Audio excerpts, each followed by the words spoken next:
Late Friday night, I was sitting alone in my workshop when my phone buzzed. It was a text from my son. Don't come to Leo's 1-month party.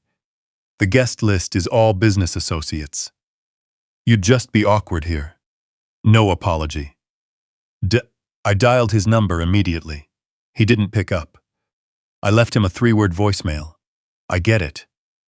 And then, goodbye. I went back to working on the wood and stayed at my bench until sunrise.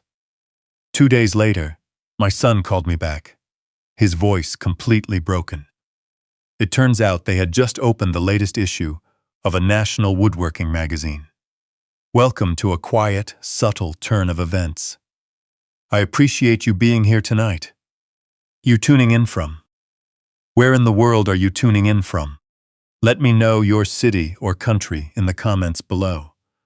Please note, parts of this story have been brought to life for dramatic effect, but the core lesson behind it is as real as it gets. I finished the cradle at precisely 4:37 in the morning.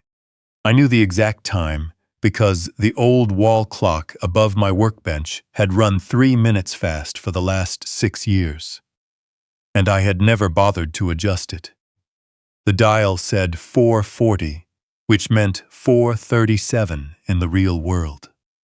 A tiny private truth that only mattered inside that workshop in the early hours of a Virginia morning before anyone else was awake to see what I'd made. I set down the hand plane and stepped back to take it in. White oak and eastern white pine. Oak for the frame because oak doesn't warp, and pine for the mains panels behind breathes should. It holds warmth the way good wood, if should. 6 weeks earlier, the afternoon Julian called to tell me Cassandra was in labor. I'd driven 2 hours down Route 60 that day, with the radio off and the window cracked. Then sat in the waiting room outside labor and delivery for 4 hours until a nurse came through the doors to tell me. The baby was here, healthy. 7 pounds 4 ounces, a boy. Julian had walked out 20 minutes later.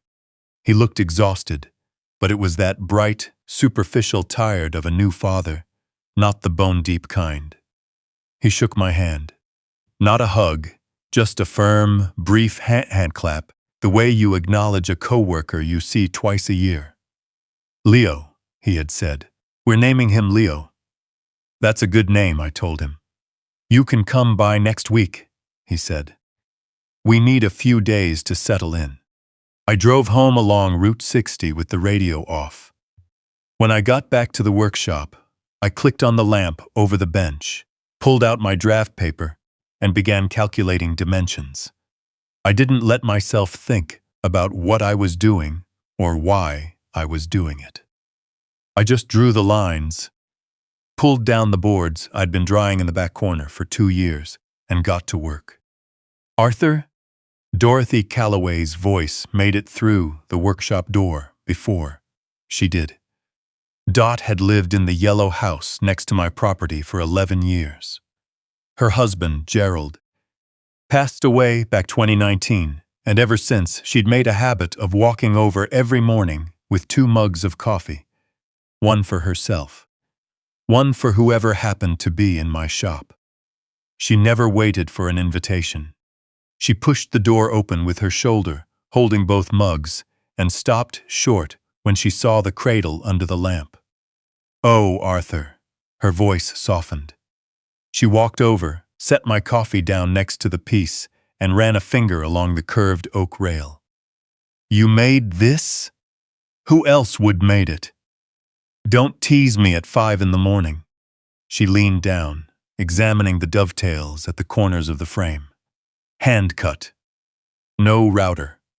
Hand-cut dovetails pull tighter, and they hold up longer, and I wanted this piece to last. Hand cut? She asked. Yeah. Gerald couldn't cut a dovetail to save his life, she said, with that particular affection widows use when talking about things their husbands were terrible at. He always said a router was good enough. She straightened up and looked at me. When are you taking it over? This morning. She nodded slowly, cupping her mug in both hands. That posture she always used when something was on her mind, but she wasn't sure if she should say it out loud. But she said it anyway, because Dot always did. Did Julian ask for it? No. Did he ask you to make it? No. She stood quietly for a moment. Outside, the first cardinal of the season was calling from the oak tree near the fence line. He's going to love it, Dot said softly. The baby Leo. She said the name like she was trying it on.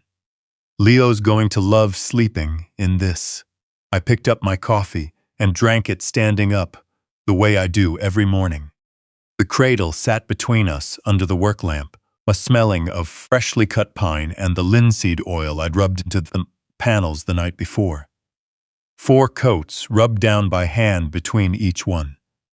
The finish on a piece of furniture is what protects everything underneath. You know what I was thinking about last night? I said. What's that? When Julian was 8, he came out here one Saturday morning while I was building a dining table for a family over in Charlottesville. He picked up an old offcut of pine and asked if he could build something. I gave him a handsaw, a couple of nails, and showed him how to square an edge. I paused. He made this little box, completely crooked. The lid wouldn't close right, and one side was half an inch shorter than the other. But he was so proud of that box he carried it around in his backpack to school for a week. Dot smiled. Whatever happened to that box? I don't know, I said honestly. I kept it on that back shelf over there for years. Somewhere along the line, it just disappeared. The cardinal called again outside, sharp and clear in the cool air. I set my cup down, grabbed a moving blanket from the bottom shelf, and carefully wrapped it around the cradle, tucking the corners tight so the oak rails wouldn't shift during the drive. I'll be back before noon, I told Dot. She held the shop door open for me, and I carried the cradle out to the truck with both hands. As I secured it in the bed, she stood at the end of the driveway with her coffee mug. Watching me with an expression I recognized, that look people give you when they want to say something, but realize it isn't their place. I climbed into the cab, turned the key, and headed toward Richmond.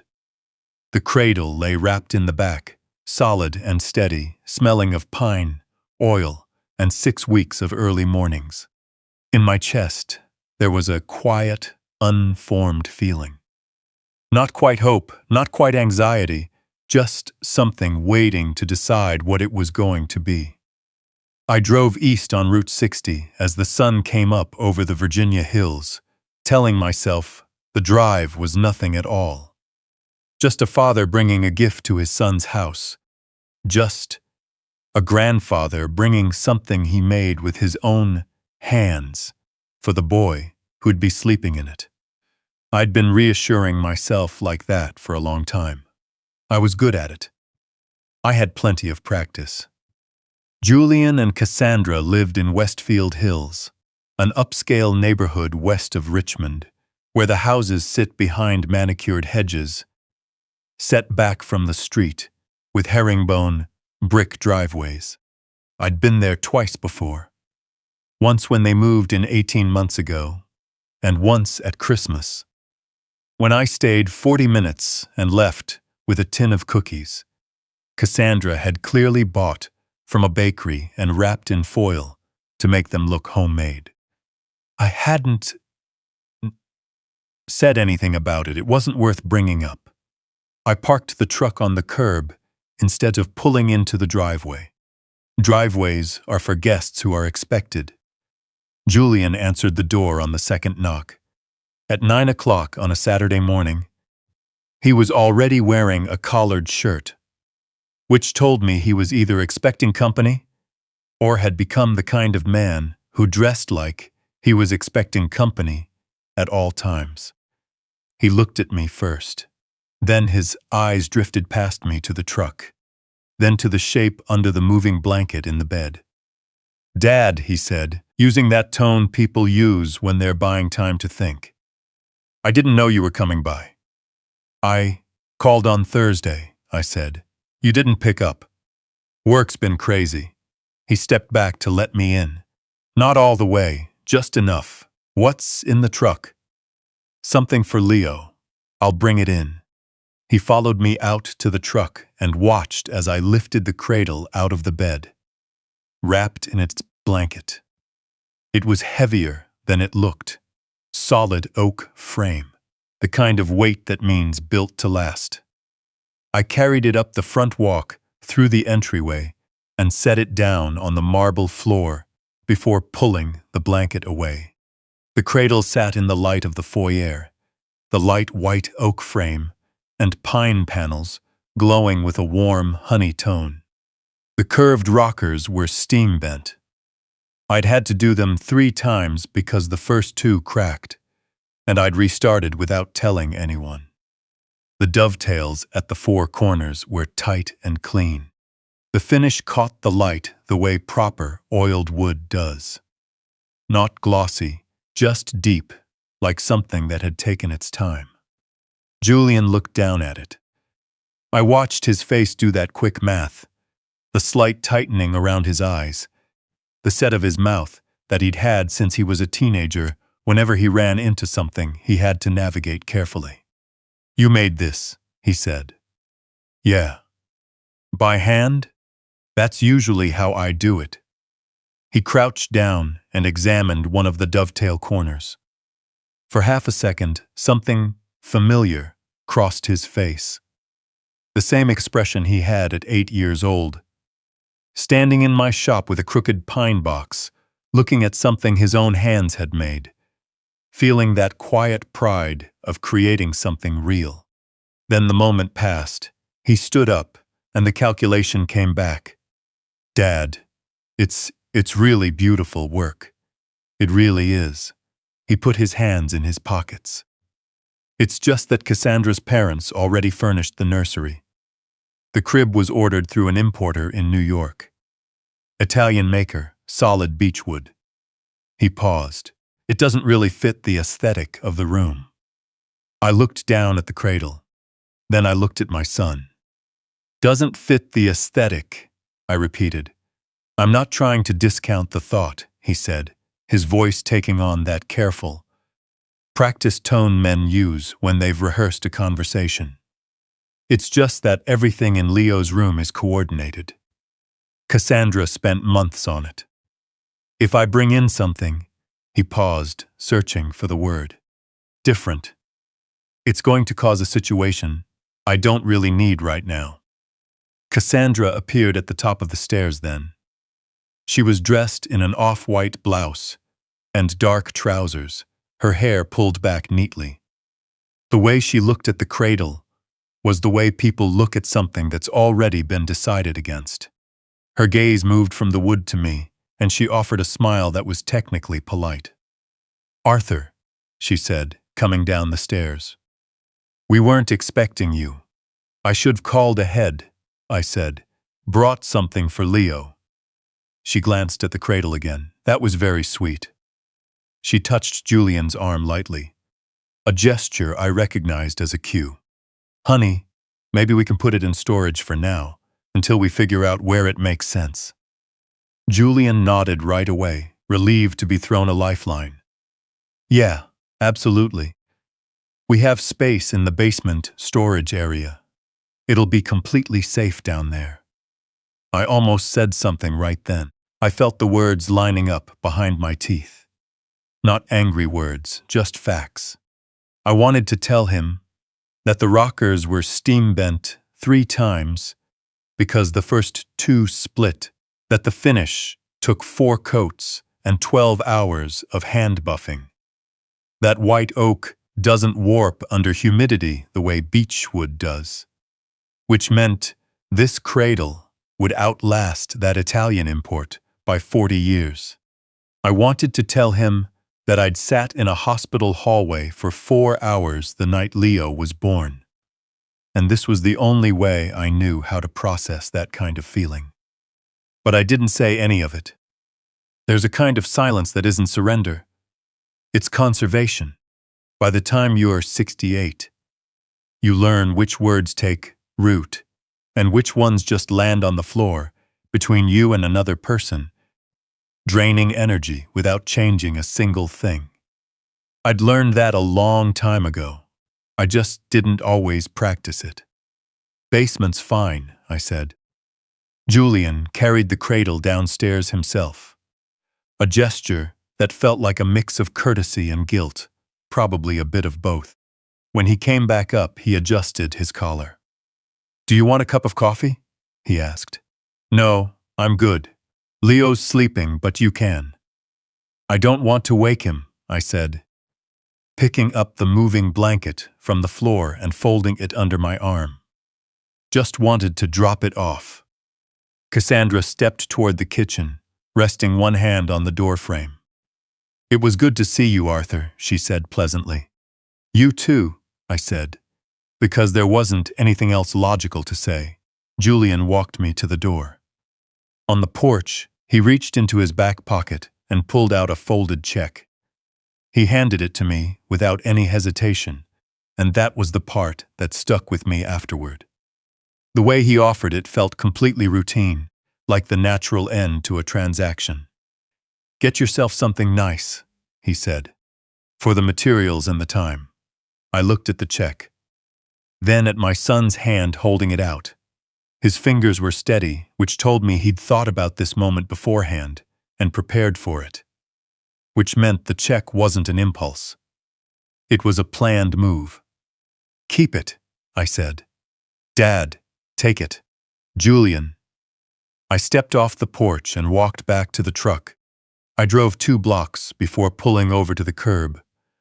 Not because I had to, but because my hands were starting to ache the way they do in cold weather, and I wanted to flex them before getting on the highway. I sat on that quiet residential street, moving my fingers one by one against the steering wheel, looking at the moving blanket folded on the passenger seat. The blanket had brought the cradle here, but it was going home empty. Down in that dark basement, the white oak and pine were sitting in the quiet, built with the kind of durability meant for decades. I turned the key and pulled back onto the road.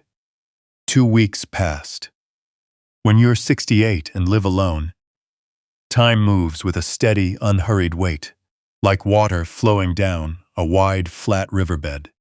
I worked in the shop. I finished the cabinets for the family on Elm Street. I started a side table commissioned by a woman in Charlottesville who'd seen my work at her neighbor's house and called 3 times before I agreed to take the job. I didn't call Julian. He didn't call me. On Wednesday of the second week, I drove back out toward Westfield Hills. I told myself I was going to see Leo. That was the plain truth. I wanted to see the boy. I parked on the street again. Today, the brick driveway had 2 cars parked in it. Julian's silver Audi and a black Mercedes with a personalized plate that read STRLNG1.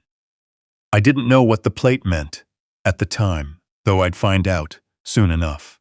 I walked up to the front door and rang the bell. Nobody answered for a long moment, and I actually considered leaving. Then, through the narrow sidelight window next to the door, I saw movement. Julian walking across the foyer.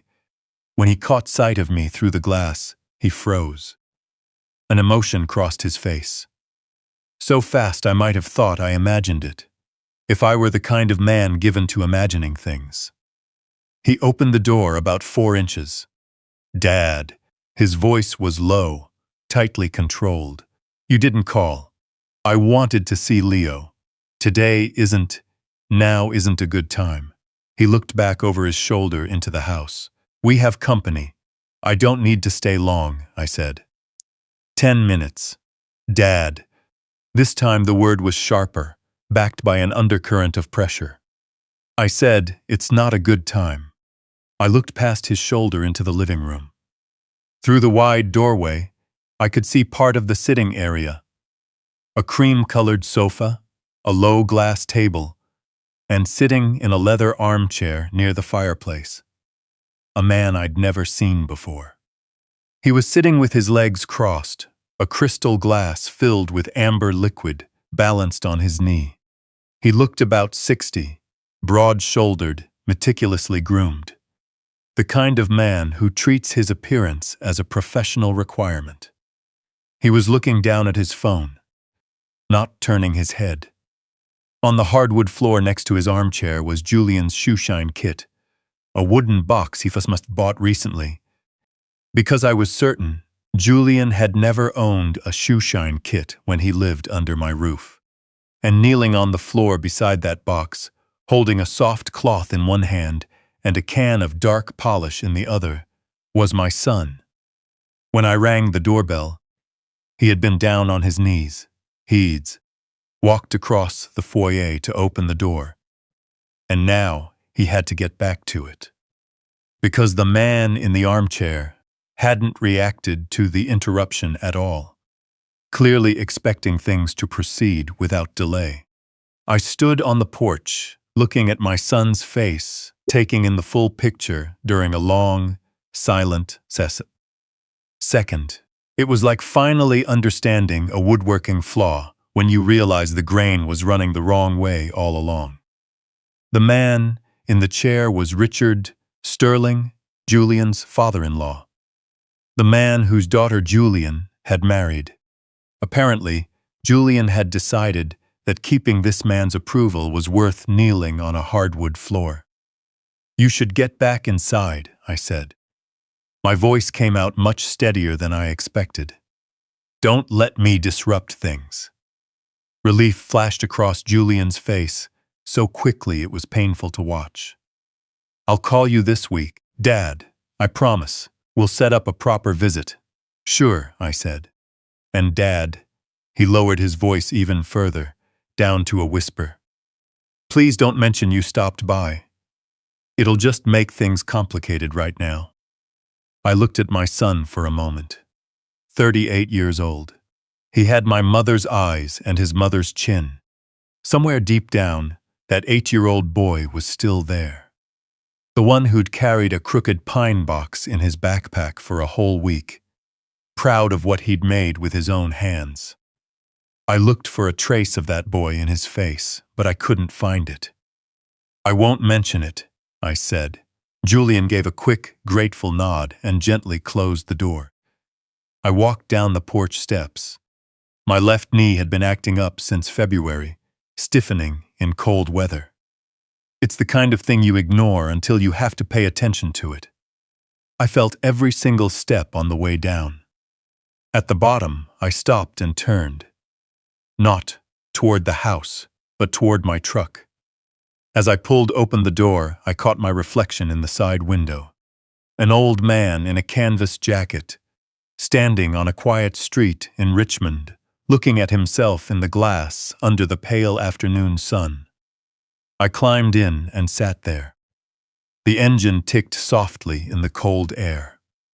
Richard Sterling hadn't looked up from his phone once. Not when the doorbell rang. Not when Julian crossed the room. Not during the full minute of conversation at the front door. He just sat in that armchair with his crystal glass, letting the interruption resolve itself. The way men who are entirely confident the world revolves around their convenience always do. I thought about Leo upstairs. 6 weeks old, sleeping in an imported Italian crib, in a room I hadn't been allowed to step foot in. I thought about the white oak cradle sitting downstairs in the dark basement. Then I started the engine. I ran the heater, kept both hands on the wheel, and took Route 60 all the way home. When I got back to the shop, I went straight to the bench, picked up my plane, and went back to work on the Charlottesville side table. Cherry wood. Tight-grained, responsive, the kind of material that rewards patience. I worked until the light outside the shopland window turned from gold to gray, then faded completely. I didn't stop. until Dot knocked on the door around 7, with a plate of food she claimed she'd made too much of. I didn't tell her where I'd been. She didn't ask. She sat on the old stool by the door and talked about the cardinal, the weather, and a movie she'd watched the night before. I listened, ate what she brought, and felt grateful for her presence in a way I couldn't quite put into words. That night, I lay awake in the dark for a long time, staring at the ceiling. It wasn't anger. I understand anger. Anger is clean. Anger has direction. What I felt was something older and far heavier. The specific burden of a man who sees his son clearly for what he's chosen to become, knows he can't unsee it, and hasn't the slightest idea what to do with that truth. My phone was sitting on the nightstand. Julian's name was in it. I didn't reach for it. The text came on a Friday night at 10:14 p.m. While I was sitting in the shop reading a woodworking magazine I'd already read twice. I wasn't waiting for anything. It's important to make that clear. Because later on, I wondered if some subconscious part of me had been expecting it. If the silence over the previous weeks had been building toward a moment I already saw coming. But the honest answer is no. I was sitting in my shop reading a magazine at 10:14 on a Friday night, simply because that was what I did on Friday nights. I wasn't expecting a thing. The phone buzzed against the workbench. I picked it up. It was from Julian. Dad, don't come to Leo's 1-month party next Saturday. The guest list is locked. Cassandra's family arranged everything, and it's mostly Richard's business associates and local officials. It's just not the right environment. You'd feel out of place. I'll bring Leo by your shop sometime soon so you can spend time with him there. I read it once. Then I read it again. Then I set the phone face down on the bench and looked at the wall in front of me. The pegboard, where my hand tools hung, chisels and gauges arranged by size, scrapers hanging from their pegs. Everything right where it belonged, the way I'd kept it for 30 years. I stared at those tools for a long time, not really seeing them at all. You'd feel out of place. He didn't write, "We don't want you here." He didn't write, "My father-in-law has no idea who you are, and I don't plan on explaining it." He wrote, "You'd feel out of place." A way of making his own decision sound like he was doing me a favor. I thought to myself, that might be the most typical thing Julian has ever said. I picked up the phone and dialed his number. It rang 4 times before going to voicemail. His recorded greeting came on, warm and professional, the kind of tone people practice when they know they're being recorded. "You've reached Julian Miller. Please leave a message, and I'll get back to you as soon as I can." I waited for the beep. "Julian," I said. "It's your dad. I got your text." I paused there, wanting to be careful with what came next. Not for his sake, but for mine. Words spoken in anger can take years to regret, and at 68, I'd learned that lesson enough times not to need another reminder. "I get it," I said finally. I won't be at the party. Hope Leo has a good day." 3 seconds of silence. "Take care of yourself." I hung up, set the phone face down on the workbench again, and sat quietly in the shop for a long time. Here is a truth about fatherhood that no one warns you about while you're still young enough to do anything with the warning. Pain doesn't always feel like pain. Sometimes it feels like weather, a low-pressure system moving through you, everywhere and nowhere at once, just present. You breathe it in the way you breathe a shift in temperature, because there isn't another option. The only alternative is to stop breathing, and that's not on the table. I thought back to the night Julian was born. I'd spent 6 hours pacing the waiting room at Roanoke Memorial Hospital, my work boots squeaking against the linoleum, until the doctor finally came out to tell me I had a son. Standing there in that hallway, I felt something open up in my chest. Not painful, just open, like a window letting in air I hadn't realized I was starving for. So, I drove home from the hospital that morning, believing I understood the whole point of living. That was 38 years ago. I sat in the shop, running through the math. 38 years. A long lifetime. Little league games, school projects, arguments over curfews. And that afternoon, driving him to Charlottesville for college, where he cried in the parking lot and made me promise not to tell anyone. I tried to pinpoint the exact moment where things had drifted off course. I couldn't find one. There wasn't a single moment. Maybe there wasn't a single moment. Maybe it was like the grain in a piece of wood. The direction was present through the whole length, only becoming clear once you cross-cut it. At 11:30 p.m., I went back into the house and put the kettle on. While waiting for the water to boil, I stood at the kitchen window, looking out at the workshop. The light inside was still on, a glowing yellow rectangle in the dark yard. Thomas Briggs had been my friend for 40 years. We met back in 1985 when we were both junior staff in Virginia's Department of General Services. He was in planning. I was in inspection. We'd moved up through the ranks together, parallel tracks in different divisions, but sharing the same core belief. The work mattered, and doing it honestly was non-negotiable. He'd retired 2 years before me, moving west to a small house in Crozet, 30 minutes away. We talked every few weeks and got together for lunch twice a year. I had never called Thomas at 11:30 at night. I'd never needed to. I picked up the phone and dialed. He answered on the second ring, which told me he was still awake.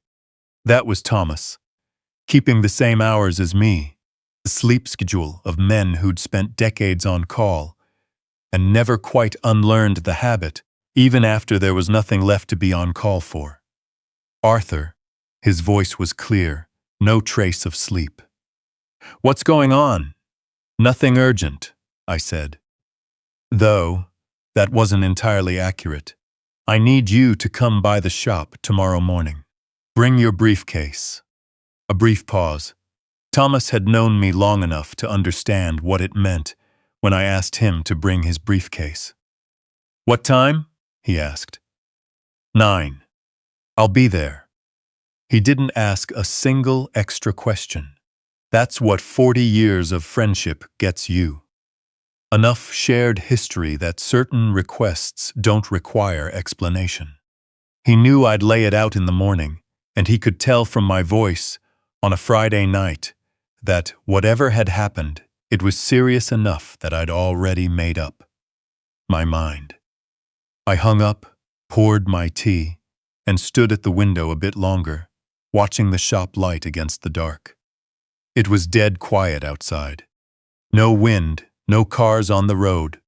Just the cold night and that yellow window holding its ground against the dark. I finished my tea and went to bed.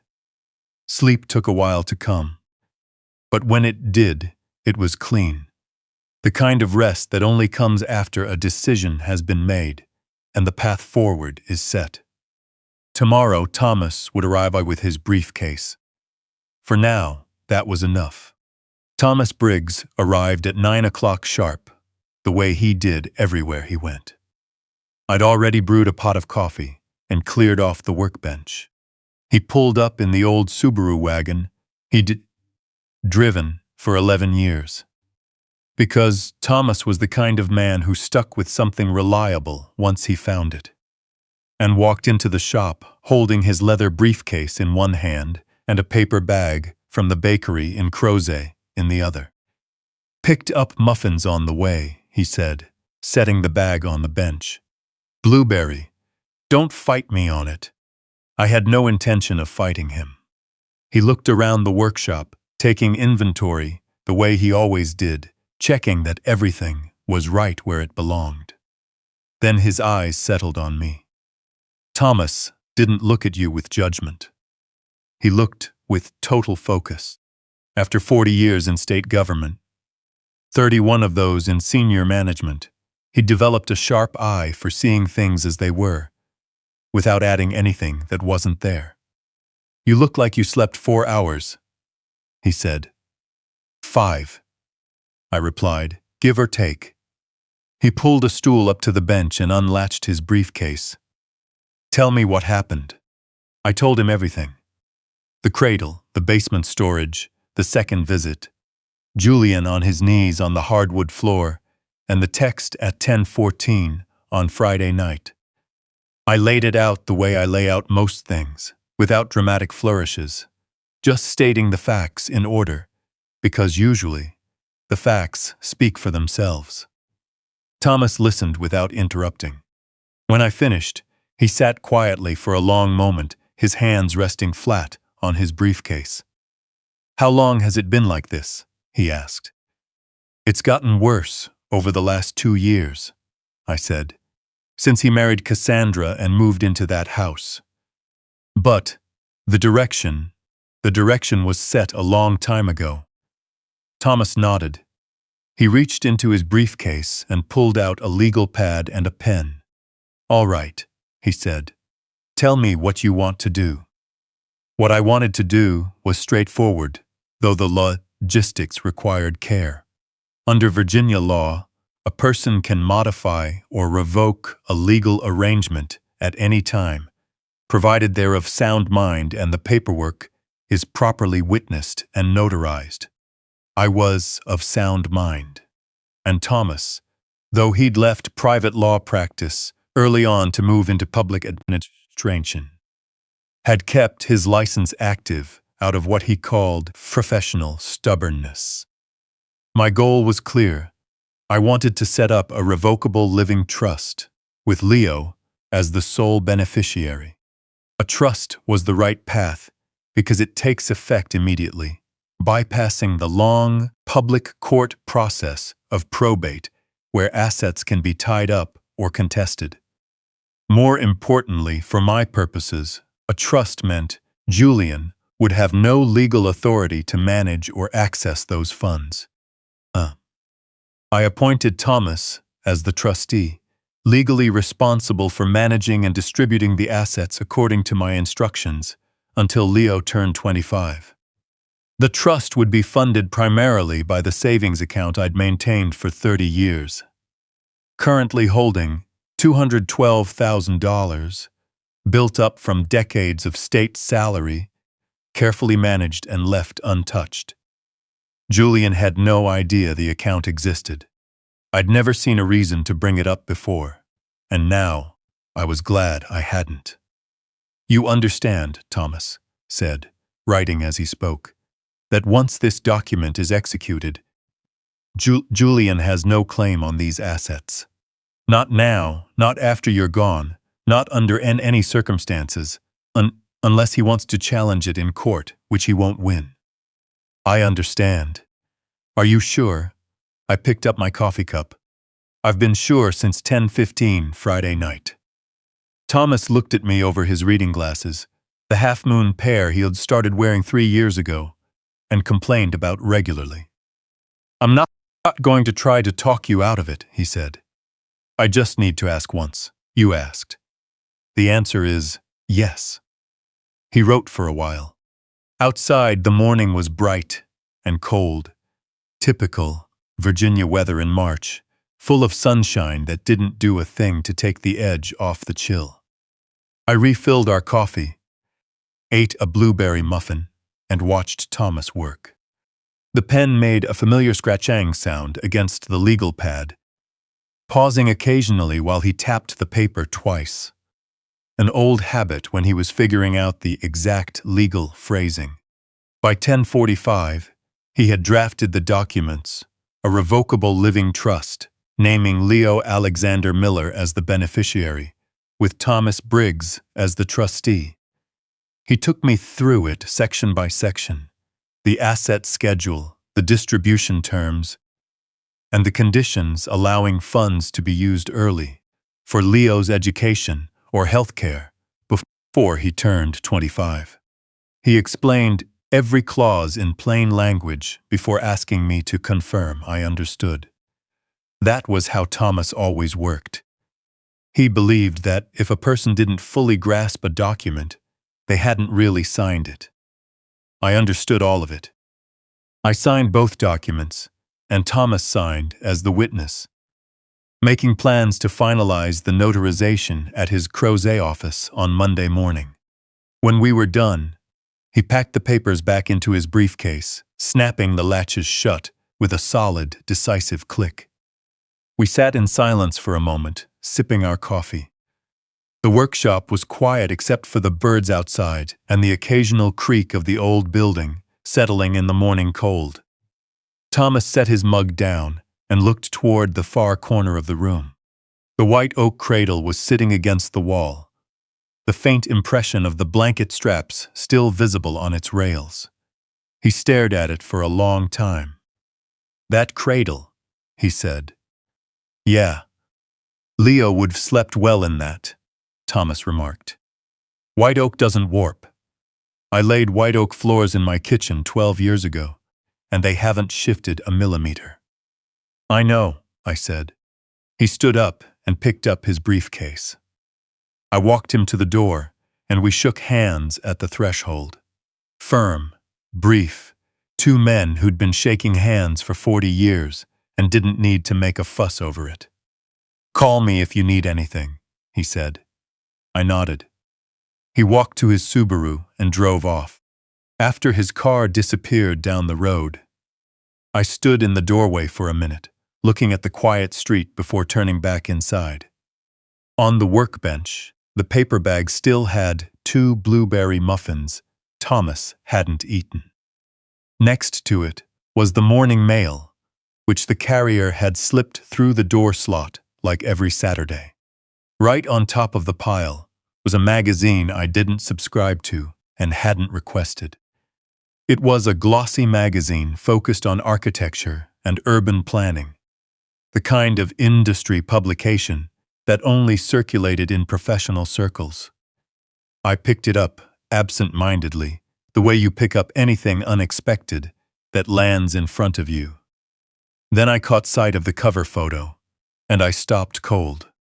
The man on the cover was 20 years younger than I was now, but the face was unmistakably mine. I stood by the workbench, holding the magazine in both hands, looking at a photo I'd completely forgotten existed. It had been taken in March 2004, at the signing ceremony for the Interstate Corridor Expansion project in the Capitol Rotunda. The governor was standing to my left in a navy suit, while my right hand was reaching across the table, pen in hand, ready to sign off on the largest infrastructure project in Virginia's history at the time. I was wearing my good gray suit, the one I'd bought specifically for occasions that called for a good gray suit. I was looking straight at the camera with the expression of a man who understood the weight of the moment and was doing his best to carry it properly. The headline below the photo read, "The integrity of the build. The chief inspector who kept Virginia accountable." I brought the magazine over to the bench and sat on the stool. Thomas had cleared off 20 minutes earlier, the seat still holding a bit of warmth. I flipped to the article.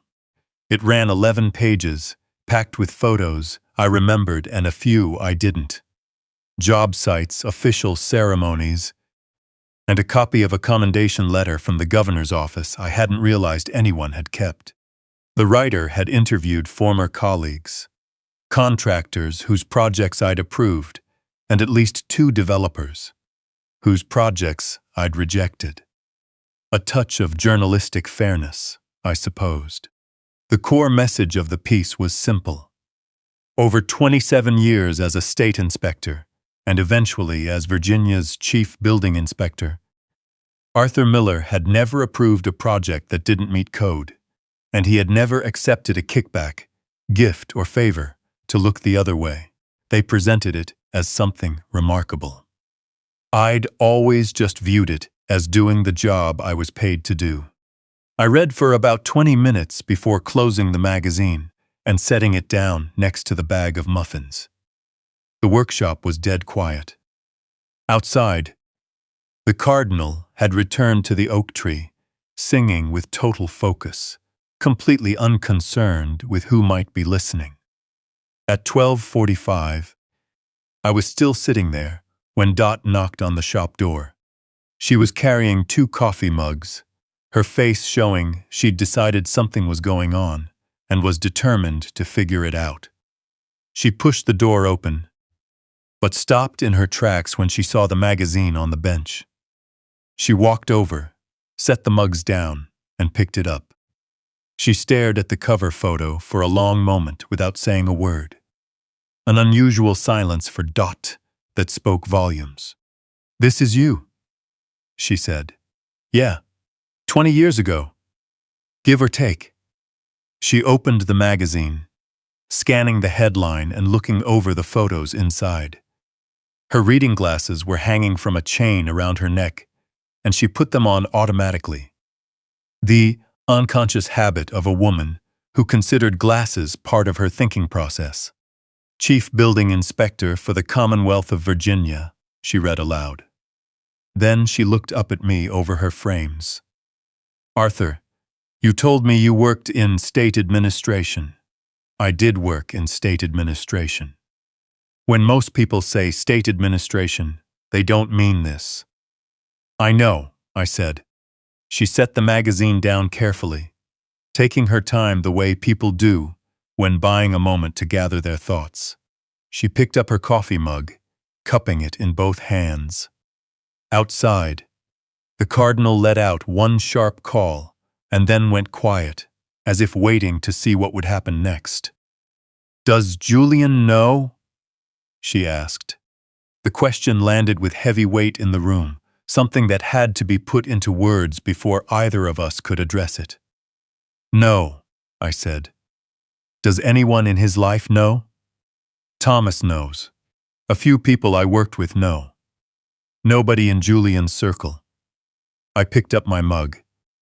When I retired, I retired. I didn't see any reason to wear a title like a name tag.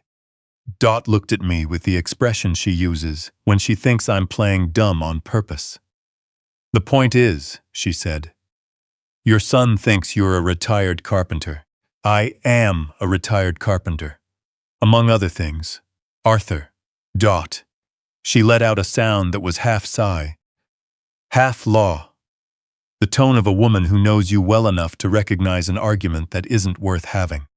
She picked up the magazine again, looking over the cover photo one more time, her expression softening into something close to sadness. "You never wanted him to respect you just because of a title," she said softly, stating it as a fact rather than a question. "No," I replied. "I wanted him to respect me because I was his father. Turns out that's much harder to earn." She set the magazine down and didn't push any further, which was the right move. Some things don't need extra commentary, and Dot always understood the difference. We sat and drank our coffee while the cardinal returned to the oak tree, singing away without a care in the world. By 12:45, I was still sitting at the bench when my phone vibrated against the wood. An unknown number with a Richmond area code. I let it through to voicemail. 3 minutes later, it rang again from the same number.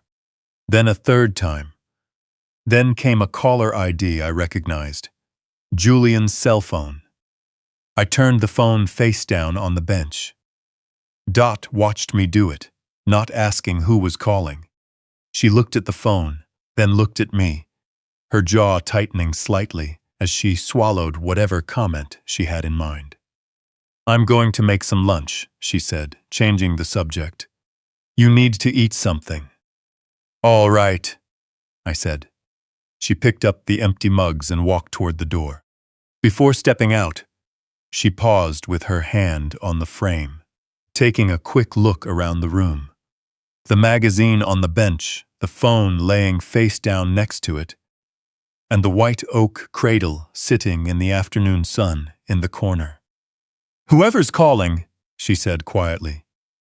"I don't think they're calling to apologize." She stepped out, closing the door softly behind her.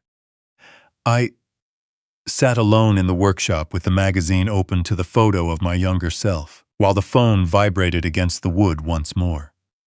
I didn't reach for it. Whatever was waiting on the other end of that line could wait until I was ready. And right now, I wasn't ready. I didn't answer the phone that afternoon. By 2 o'clock, Julian had called 7 times. The unknown Richmond number, which I later found out belonged to Richard Sterling's executive assistant, had called 4 times. I sat in the shop, letting every call go straight to voicemail. After Julian's 7th call, I turned on the phone over and watched the screen light up, go dark, and light up again. To my surprise, I felt remarkably clear-headed. No anger, no satisfaction, just a settled stillness. Like the quiet in a room after a long argument finally ends and everyone goes home. At 3:15, I went inside, made a sandwich, and ate it standing at the kitchen counter, watching the empty road outside. Then I went back to the shop and picked up the Charlottesville side table, where I'd left off. Cherry, wood, fine-grained. Cherry wood, fine-grained. I worked until the light started to fade. In the end, it was Dot who told me what was happening on the other end of those phone calls. She walked over on Sunday morning with coffee, wearing the look of someone holding on to information she couldn't keep to herself any longer. She'd talked to her nephew, David, who worked in commercial real estate in Richmond and knew everyone in those circles. In a city the size of Richmond, that meant he heard about major news within 24 hours of it happening. The sequence of events as Dot laid it out, and, as I later pieced together from other sources, went like this. On Saturday morning, Richard Sterling was sitting in the waiting area of a downtown law firm, reviewing documents before a meeting. He picked up the magazine from the coffee table, just looking for something to flip through while waiting. He turned to the cover story because the photo caught his eye. The way photos of well-dressed men at government ceremonies tend to catch the attention of men who understand what those ceremonies represent. He read the headline, he examined the photo. Then, according to his assistant, he abruptly stood up, walked out to the hallway, and called Julian. According to what Julian said later, he actually laughed. "Dad, that's probably just someone who looks like him," he'd said, or something along those lines. "My father's a woodworker in Millbrook. He builds furniture." Richard didn't laugh. Richard went back to his office, handed the magazine to his assistant, a 38-year-old named Robert Haynes, who was sharp, discreet, and thorough, and told him to find out if the man on the cover was indeed Arthur Miller of Millbrook, Virginia, with an answer before the end of the day. Rum. From what I learned about Robert Haynes later, he was the kind of man who followed instructions to the letter without adding his own commentary. On Saturday afternoon, he called the Department of General Services, the State Archives, and 2 of my former colleagues mentioned in the article. By 5:00 he had his confirmation. The man on the cover was Arthur James Miller, former Chief Building Inspector for the Commonwealth of Virginia. Retired in 2019, currently living in Millbrook. He walked into Richard Sterling's office and placed a printout of my official state personnel photo right next to the magazine on the desk. Same face, 40 years apart, but undeniably the same face. I learned later that Richard stared at those two photos for a long time without saying a word. Then he looked up at Robert and spoke with the quiet, controlled anger of a powerful man who preferred to keep his temper hidden from his staff. "Get Julian on the phone." I wasn't there for what happened next. But weeks later, Julian told me pieces of it, the way people share things they're ashamed of. Looking away, filling in the worst parts, only at the very end. Richard met him in the Sterling Group boardroom. He laid the magazine on the table, alongside the state personnel photo. And, when Julian still tried to insist it had to be a coincidence, Richard made a move that Julian described in a single sentence. A sentence that made me realize exactly what kind of family my son had married into. He struck Julian across the face with an open hand. "It wasn't hard enough to leave a mark," Julian said later, as if that distinction made any difference at all. It was just enough to cut him off mid-sentence. "You kept telling my daughter," Richard said, into the silence that followed, "that your father was a retired carpenter, with no background, no standing, completely useless. You told her that for 2 years. You made her believe it. You made me believe it." Julian said nothing. "Do you have any idea?" Richard continued, his voice dropping into that lower register powerful men use when they want to make sure every word hits. "This man's former colleagues, the people he trained, they run the Infrastructure Review Board, the Commercial Licensing Division, the State Building Arbitration Panel." He paused. "They run every single agency currently looking into our downtown expansion project for potential code violations." The downtown expansion was a $47 million mixed-use development in northern Richmond that had been stuck in review for 11 months. The Sterling Group's legal team had been quietly navigating a series of structural and environmental compliance issues that had the potential to stall the build entirely if they weren't resolved. Julian finally understood what he hadn't seen before. His father-in-law hadn't called him into that boardroom to discuss family dynamics. He'd called him in because the man, Julian, had spent 2 years writing off as a small-town carpenter, had overnight become the most relevant figure in Richard Sterling's professional universe. And I hadn't been answering my phone. On Sunday morning, I sat on the stool by my workbench, listening as Dot laid it all out, my coffee growing cold in my hands. When she finished, the workshop was dead quiet. "How do you feel?" she asked. I thought about it carefully, giving her the honest answer she deserved. "Tired," I said. "Mostly just tired." She nodded, as if that was the only sensible response. Outside, the cardinal hadn't shown up for its morning routine yet. The oak tree stood bare against the pale sky, waiting patiently for whatever was coming next. My phone vibrated on the bench. I looked down at the screen. Julian, calling again. This time, I picked up. When Julian spoke, his voice carried that raw, raspy edge of someone who hadn't slept. "Dad." The word was rough and unguarded, a tone I hadn't heard from him in years, not since he was 22, calling home after failing an exam in Charlottesville, back before he'd learned to smooth over his edges before speaking to me. "Dad, I need to talk to you." "You're talking to me," I said. A long, heavy sigh came through the line. "I know you're angry." "I'm not angry, Julian." "Then how do you feel?" I remembered Dot's question from 20 minutes earlier and gave him the exact same answer. "Tired," I said. "Go ahead." He talked for 11 minutes. I knew the exact time because I kept my eyes on the call timer on my screen while he spoke. It wasn't out of impatience, but because I'd learned a long time ago that when big, overwhelming events happen, keeping track of small, concrete details helps keep you grounded. He told me about the boardroom. He told me about the look on Richard's face when Robert laid the photos side by side on the table. He didn't tell me about the slap. That detail only came out months later, in pieces.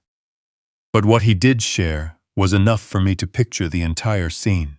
The way you can trace the shape of furniture in the dark even if you can't see it. "Dad," he said, when the 11 minutes were up and he'd finally run through everything he'd prepared to say. "Richard wants to meet you." "I imagine he does," I said. "He's sending someone by the shop this afternoon. Just to touch base. No pressure." He paused. "His assistant, Robert." "I know who Robert is," I said. Though that wasn't entirely true. I knew enough about Robert Haynes through what had been described that he didn't feel like a complete stranger anymore. Another silence followed, longer this time. "Dad, I'm sorry about the text. About the party." I let the apology hang in the air for a moment without rushing to take it. Some apologies come from genuine regret, while others come from a change in circumstances. Responding with the same steady calm to both takes discipline, a discipline you maintain not for the other person, but for yourself. "I'll meet with Richard's man when he gets here," I said. "That's all I'm agreeing to." "Thank you, Dad." Julian's voice carried a clear sense of relief that came right through the phone. Then we hung up. Robert Haynes arrived at 2:30 in a dark blue sedan. He was dressed in a dark gray blazer and tan chinos, carrying nothing in his hands. No briefcase, no folders, nothing to suggest an agenda. Which told me everything. Having no visible agenda was the strategy. The blank slate was intentional. He looked to be about 38, with a calm, measured manner. He was the kind of man who'd learned early on that the most effective way to move through a room is to look like you're in no rush to be anywhere else. I met him at the shop door, shook his hand, and offered him a cup of coffee, which he accepted. He looked around the workshop, taking inventory slowly, just as Thomas had done that morning. But where Thomas was checking that things were still in their place, Robert was doing something else. He was reading the room professionally, categorizing, assessing, looking for what a space reveals about its owner when they aren't paying attention. I let him look. Everything in it was exactly as it appeared. We sat on the stools by the workbench. He drank his coffee, and I drank mine. For the first 30 seconds, neither of us said a word. The oldest negotiation tactic in the book, one I'd seen hundreds of times in meeting rooms over 27 years of state inspections. "Mr. Sterling sends his regards," Robert said finally. "That's very polite of him," I replied. "He's hoping for an opportunity to speak with you directly, at your convenience," he said carefully. That phrase, "at your convenience," did a lot of heavy lifting. It acknowledged the shift in dynamic without stating it outright, which showed a certain level of skill. "What does he want to talk about?" I asked, even though I already knew. "The downtown expansion project," Robert said, "and the review process." He paused. He believes there may have been some misunderstandings during the inspection. He'd like to discuss it with someone who understands how the system works. I picked up the cherry-side table leg I'd been sanding before the call, turning it over in my hands, running my thumb along the grain. The cherry was coming along nicely. Another week, maybe less, and it would be done. "I'm retired," I said. "Yes, sir." Robert nodded. "He knows." I set the table leg down and looked Robert Haynes straight in the eye. using the look I'd built over 30 years of inspection work. Not hostile, not evasive, just clear and steady until the other person realizes you aren't just looking at the surface they are presenting, but seeing right through it. He met my gaze without flinching, which told me a little something about him. Most people look away or find something nearby to focus on when held like that. Robert didn't. He just looked right back. "Tell me something," I said. "Not about the project, about you." He blinked once, a tiny recalibration. "What would you like to know?" "How long have you worked for Richard Sterling?" 8 years. "And before that?" "Construction management. A small firm in Roanoke." A brief pause. "I mishandled a contract when I was 26. Compliance issues. I signed off on the submittals." I looked at him. "Were the submittals accurate?" He held my gaze. "No," he said. "They weren't. I knew it when I signed them. I've known it every day since." The workshop went completely quiet. Outside, a car passed by, slowed down, then kept going. I stood up, walked over to the far corner of the shop, where the white oak cradle was sitting against the wall, rested a hand on the curved rail, and looked at it for a moment before turning back to Robert. "Tell Mr. Sterling I'll consider it," I said. Robert stood up and set his coffee cup down carefully on the bench. He looked at the cradle, then looked at me, his expression shifting into something that wasn't quite sympathy and wasn't quite pity. "Maybe recognition. It's a remarkable piece of work," he said softly. "I know," I replied. He walked to the door. Before stepping over the threshold, he paused with his hand on the frame, right where Dot always paused, as if the doorway itself invited a final thought. "For what it's worth," he said without turning around, "I don't think Mr. Sterling called just because of the project." Before I could ask what he meant, he was gone. His sedan pulled away from the curb, leaving the shop quiet once more.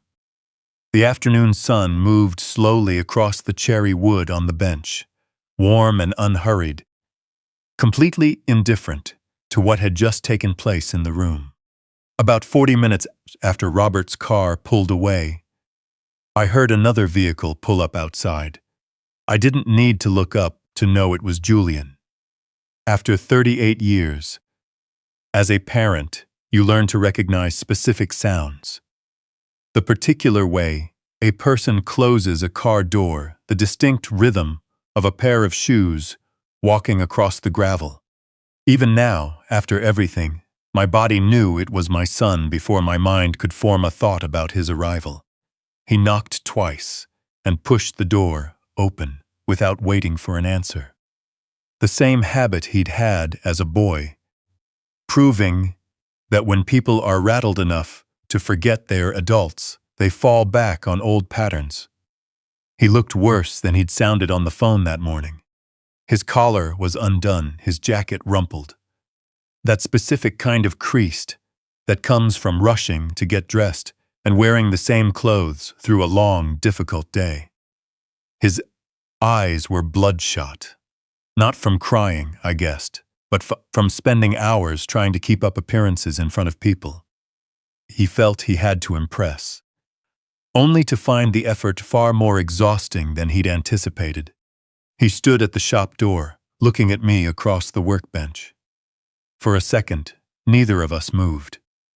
Then, Julian walked across the workshop floor and dropped to both knees right on the concrete. I hadn't expected that.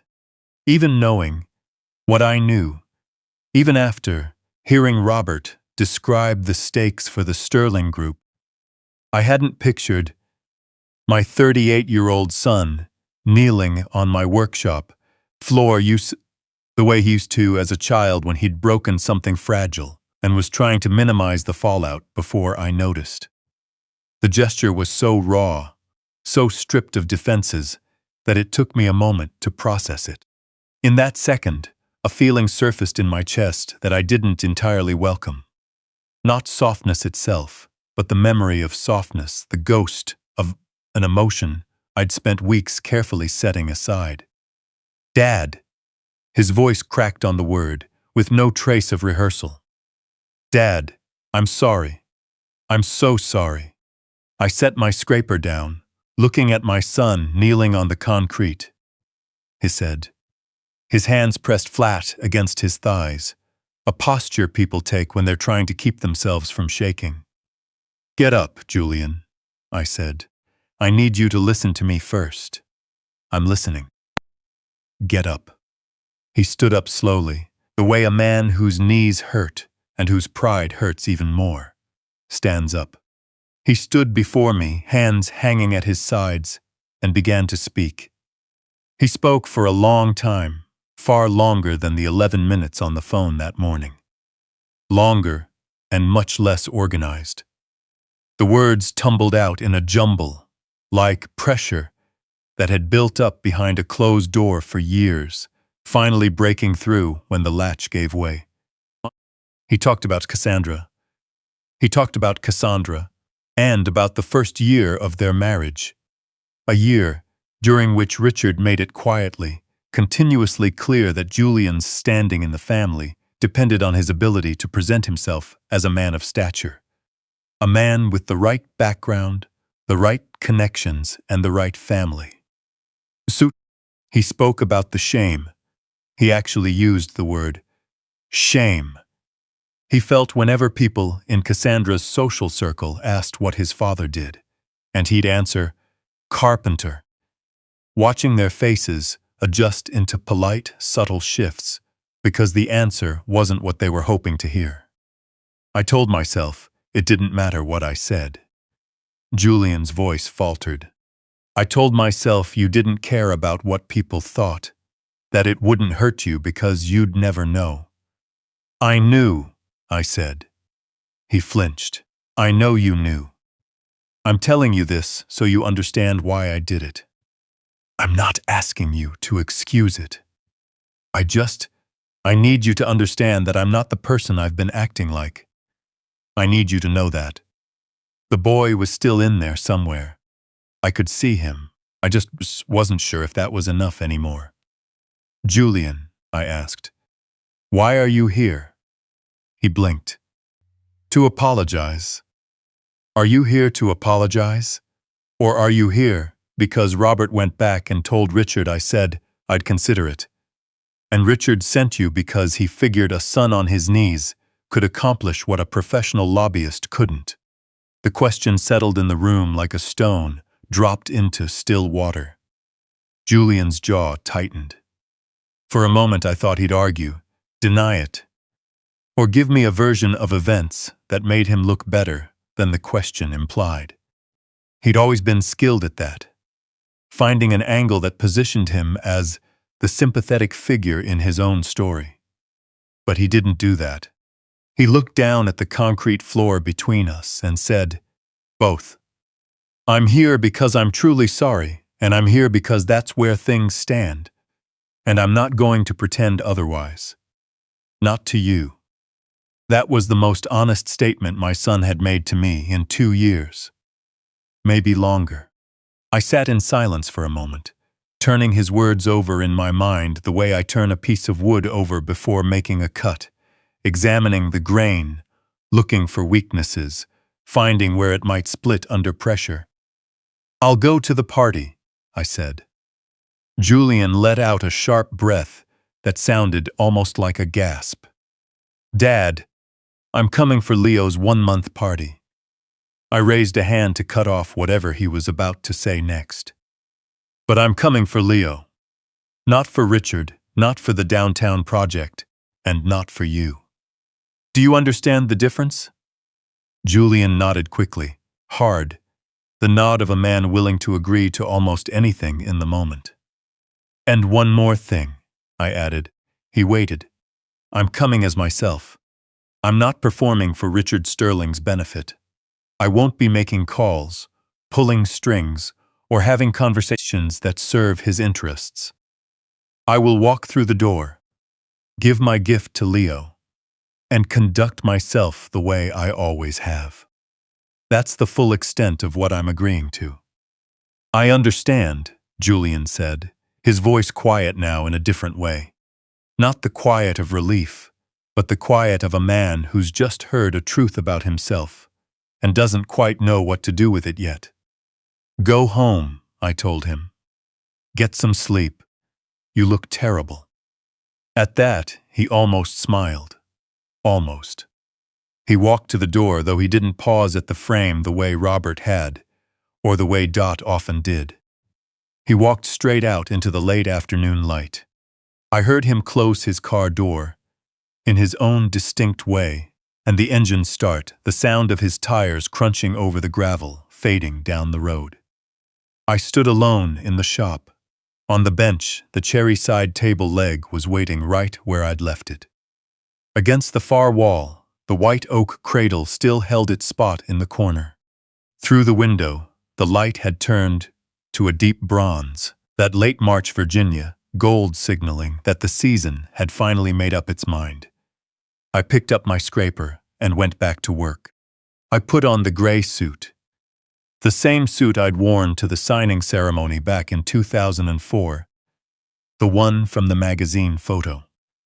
Because it was the only suit I owned worth wearing to an event like this, and I saw no reason to pretend otherwise. I'd taken it to the dry cleaner in town on Tuesday, and when I picked it up Thursday, it was wrapped in plastic, smelling of clean solvent. I hung it behind the workshop door for 2 days, the way I always do with good clothes, letting the scent of wood work its way into the fabric to balance out the chemical smell. Dot stood on her front porch, arms crossed against the evening chill, watching me load the hatchback. "You look respectable," she called across the yard. "I'm always respectable," I replied. "I mean, you look exceptionally respectable tonight." She paused. "That's a good suit." I drove the 40 minutes out to the Sterling estate on the eastern edge of Henrico County with the radio off and both hands on the wheel. The estate sat well back from the road, tucked behind a low stone wall and an open iron gate where a uniformed attendant was waving cars up the gravel driveway. I followed his directions. Parking on a stretch of lawn, cleared out for overflow parking, then pulled my cargo from the back. The white oak cradle, wrapped once again in the moving blanket. I tucked it under my arm and walked up the long gravel path toward the main house. Other guests were moving around me. Couples in evening wear, men in tailored suits, carrying that specific social energy that fills parties where everyone's dressed up to project a certain image. Walking among them with a cradle under my arm, I drew a few curious looks, but I ignored them. After 27 years of walking into rooms where I wasn't expected, I'd learned long ago that the best way to handle curiosity is to just keep moving forward. The front porch featured 4 stone pillars and double doors thrown open to welcome guests. I'd been in larger structures, government buildings, state facilities, built to project permanence. But the scale of the Sterling estate was meant to project something far more personal. It was designed to show arrival, the statement of a family that had decided, at some point in its history, that it had earned the right to live on this scale. I reached the porch and paused. Richard Sterling was standing just inside the entrance, to the right of the open doors, with Cassandra to his left. Julian hovered 2 steps behind her, looking like a man who'd rehearsed the moment in his head several times, only to find the rehearsal fell far short of the real thing. Richard saw me before I even reached the doorway. I watched him make his move, a subtle, deliberate gathering of himself, a straightening not just of posture, but of intent. Then he stepped forward, crossing the threshold onto the top step and extended his hand. "Mr. Miller," he said, his voice measured and steady. carrying the weight of a man who had spent 60 years making sure he always sounded in control. Richard Sterling, I'm glad you could make it. I shifted the cradle to my left arm and shook his hand. His grip was firm and dry. The handshake of a man who had given and received thousands of them and understood the exact mechanics of the gesture. Thank you for the invitation, I said. At that, a brief flicker crossed his eyes, a momentary appreciation for the precision of my response. Given that the invitation had arrived only after considerable drama and a week of unreturned calls, he stepped aside, gesturing into the house. Please, he said. Leo's been looking forward to meeting his grandfather properly, Cassandra added. It's so good to see you. Her warmth wasn't entirely forced, which surprised me. She kissed my cheek, a social gesture born more of habit than personal connection. I thanked her and stepped inside. The foyer opened up with marble floors, soaring ceilings, and floral arrangements set on pedestals.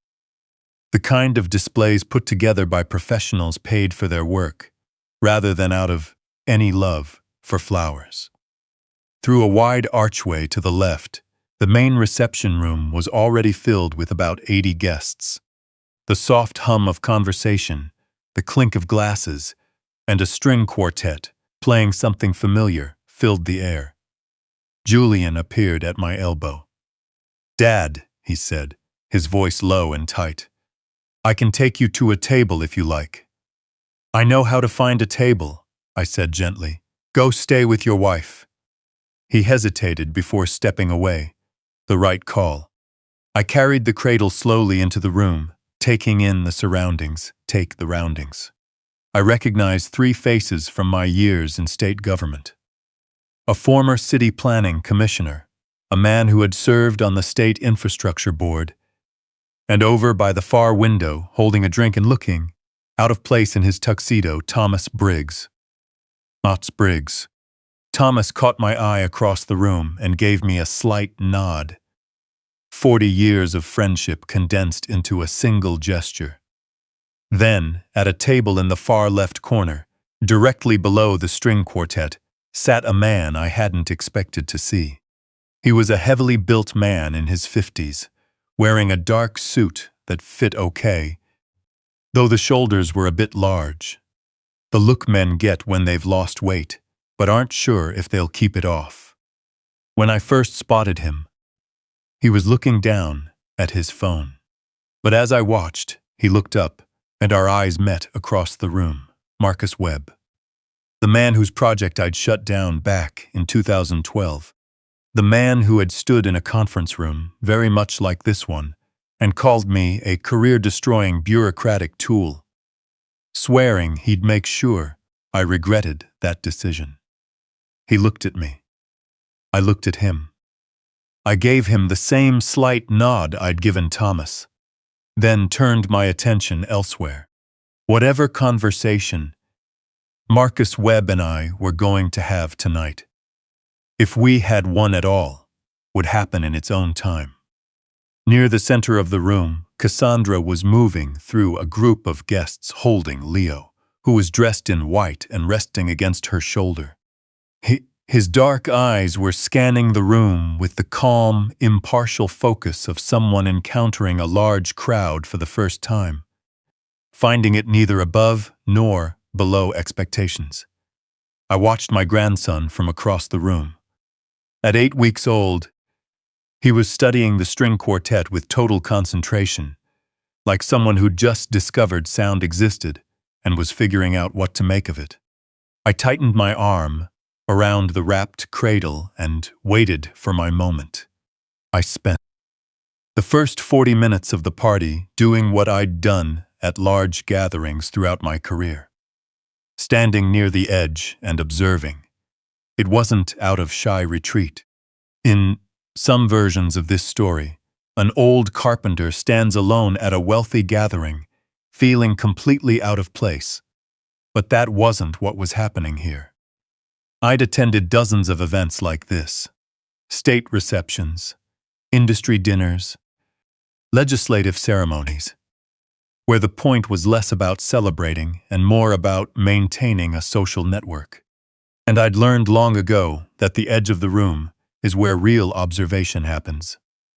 The center is for performing, the edge is for understanding. Standing near Thomas, who was holding a glass of sparkling water with an expression of mild tolerance, I watched and took it all in. The Sterling party was running with impressive precision, but that precision had very little to do with celebrating a baby. It was largely a display. The flowers were too carefully arranged, the quartet too deliberate a choice, and the guest list felt less like a circle of people who cared about Julian and Cassandra, and more like a carefully assembled portfolio built to demonstrate the family's standing in Richmond. Thomas drifted over at one point, stepping up alongside me. "Nice flowers," he remarked. "Very nice," I agreed. "I count 4 city council members, 2 state delegates, and a federal magistrate." "I had it at 5 councilmals," Thomas. "Had it if council members," Thomas said. He raised his glass slightly. I stand corrected. He glanced down at the cradle under my arm. "When are you going up?" "When the time's right." He nodded and drifted back into the crowd. The right move. Thomas always understood the difference between being present and hovering. Sometimes, a person doesn't need conversation. They just need someone else in the room who gets it. 20 minutes later, I caught Cassandra during a quiet break between conversations at the far end of the room, with Leo still resting on her shoulder. When she saw me approach, she adjusted her hold slightly, a subtle invitation. "May I?" I asked, reaching out my hands.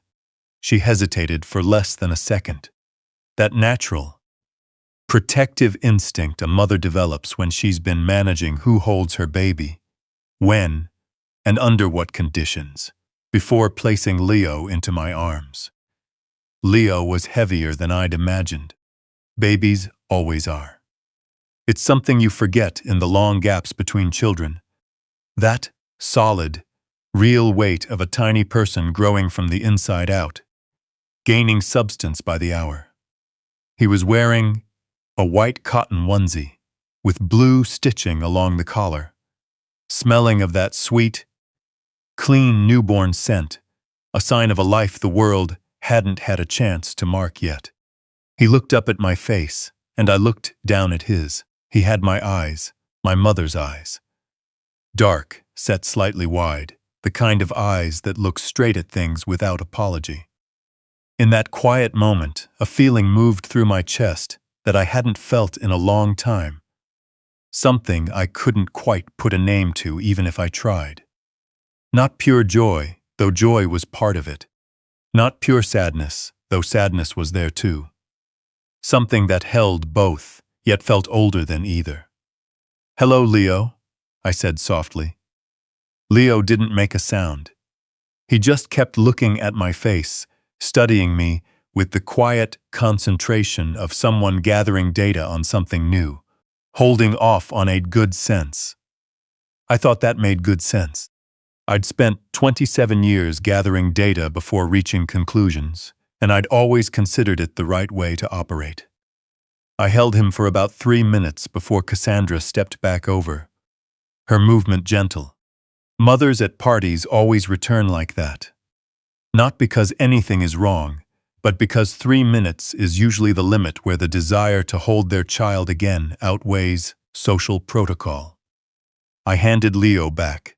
Cassandra looked at me over his head with an expression I'd never seen on her face before.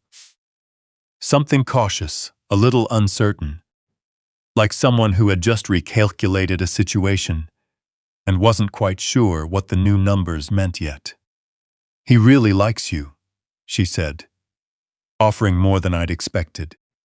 "He doesn't know me yet," I replied, "but I plan on fixing that." She gave a slow, quiet nod, and I turned to walk away. At 8:30, the formal part of the evening began.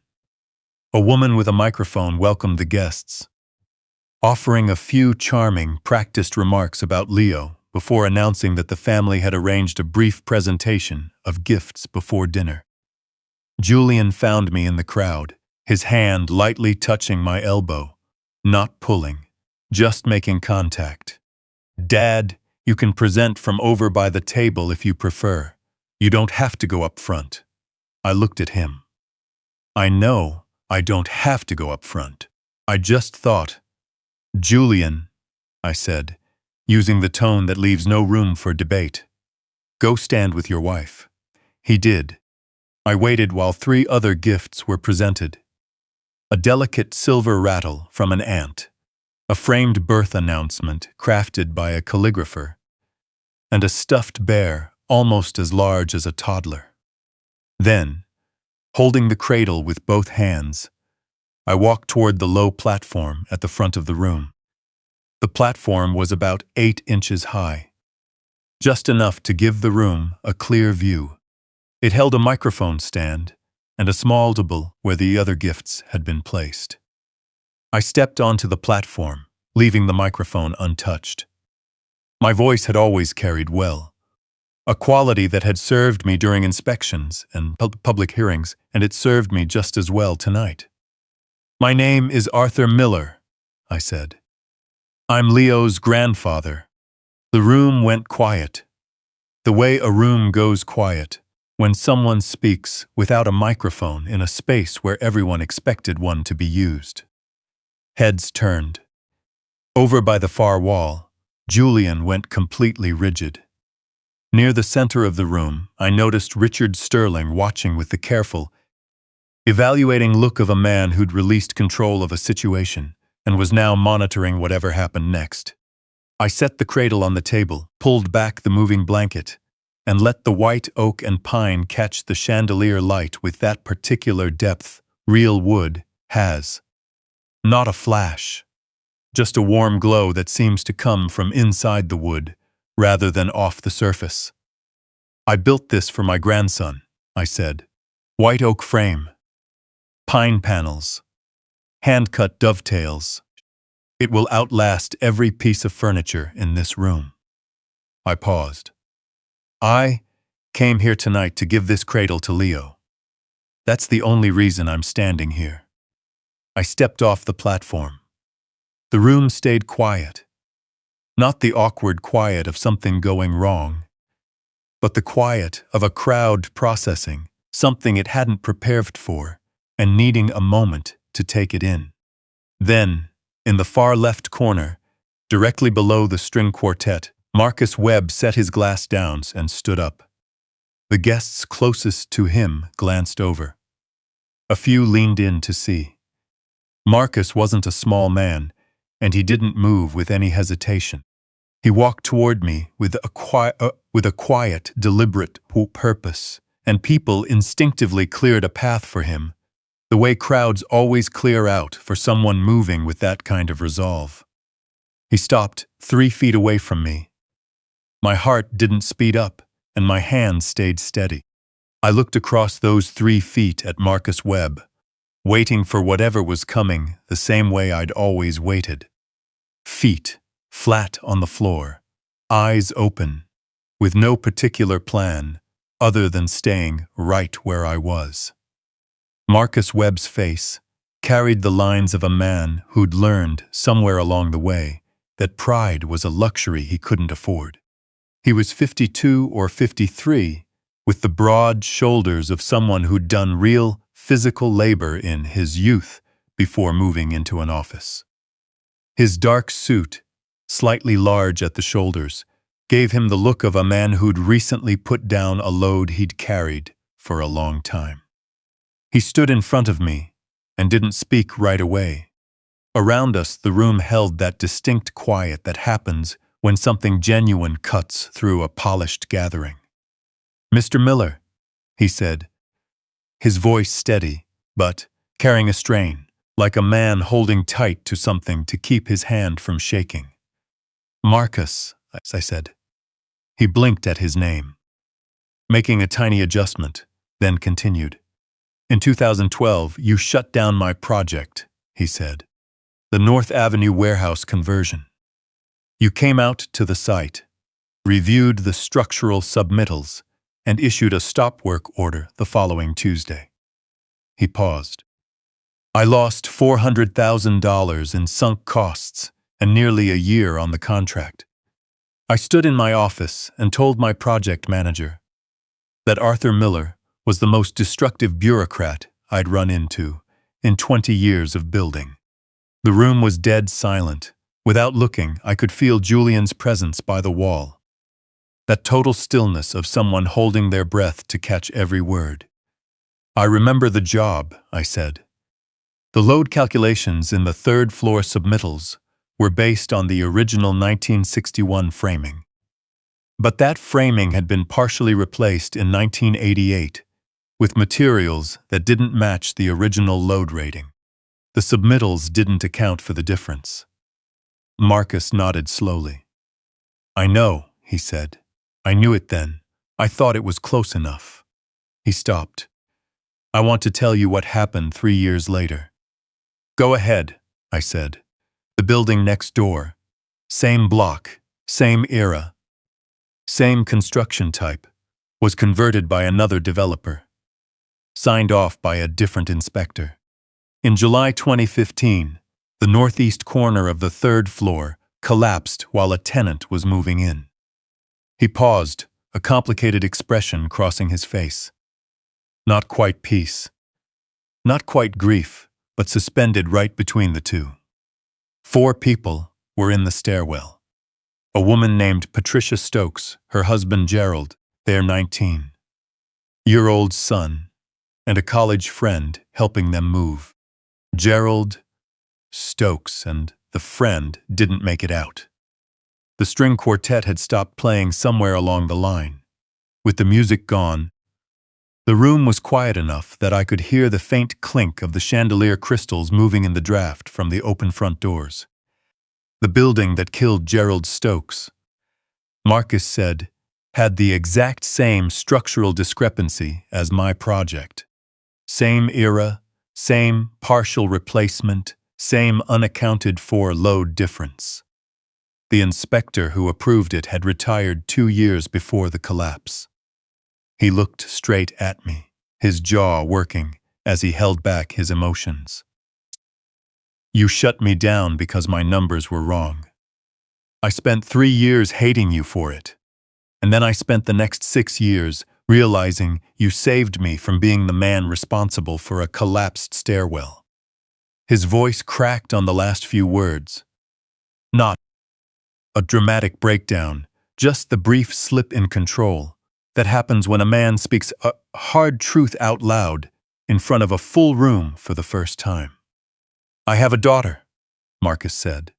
She's 24 now, and she started at my firm last year. He paused to steady himself. I want her to look at the buildings her father built without ever seeing the kind of structure I almost put up. He held out his hand. I've owed you these words for 11 years. I'm sorry it took me this long to find the right room to say them in. I took his hand, holding the handshake a moment longer than standard protocol required, because some moments deserve more time than simple politeness allows. Marcus Webb had just handed me something I hadn't realized I needed and couldn't have asked for. You don't owe me anything, I said. You owed the numbers. I just happened to be the man reading them. He nodded, and something in his face released. Not entirely, but with the quiet relief of a man who'd finished what he came to do and could finally catch his breath. He walked back to his table. The room stayed quiet for a moment longer, holding its breath after hearing something that shifted the air, before conversation picked back up in a different key. Lower, more reflective, the tone of people processing an unexpected turn of events. Across the room, Julian was staring at me, his mouth slightly open. He looked like a man who'd watched someone he thought he knew step into a role he hadn't known existed. I let him stare. I turned, took a glass of water from a passing server, drank half of it, and looked over at the white oak cradle on the display table. Sitting there among the silver rattles, framed prints, and oversized stuffed animals. It held its ground with the quiet confidence of something that knows its value without needing company. Richard Sterling appeared at my left shoulder, stepping in smoothly. The movement of a man who'd spent 60 years learning how to join a conversation without seeming intrusive. He carried a glass of amber liquid in his right hand and a cream-colored envelope in his left, which he set on the table next to me as casually as placing a coaster. "Webb's a good man," Richard said, as if picking up an ongoing conversation. "Known him for years. Not solid contractor when managed properly." I looked down at the envelope. It was thick, the weight of documents rather than a letter, carrying a solid density. Inside, Richard kept his voice at a conversational volume, is a note of appreciation and a cashier's check. Donate it to whatever cause or institution you prefer. No conditions, no expectations. He raised his glass slightly. Just a gesture of gratitude from a family that got off on the wrong foot. I picked up the envelope, turning it over in my hand to feel its weight and the faint slide of paper inside. Then I set it back on the table, sliding it firmly toward Richard. "I don't take envelopes," I said. "Never have. That hasn't changed."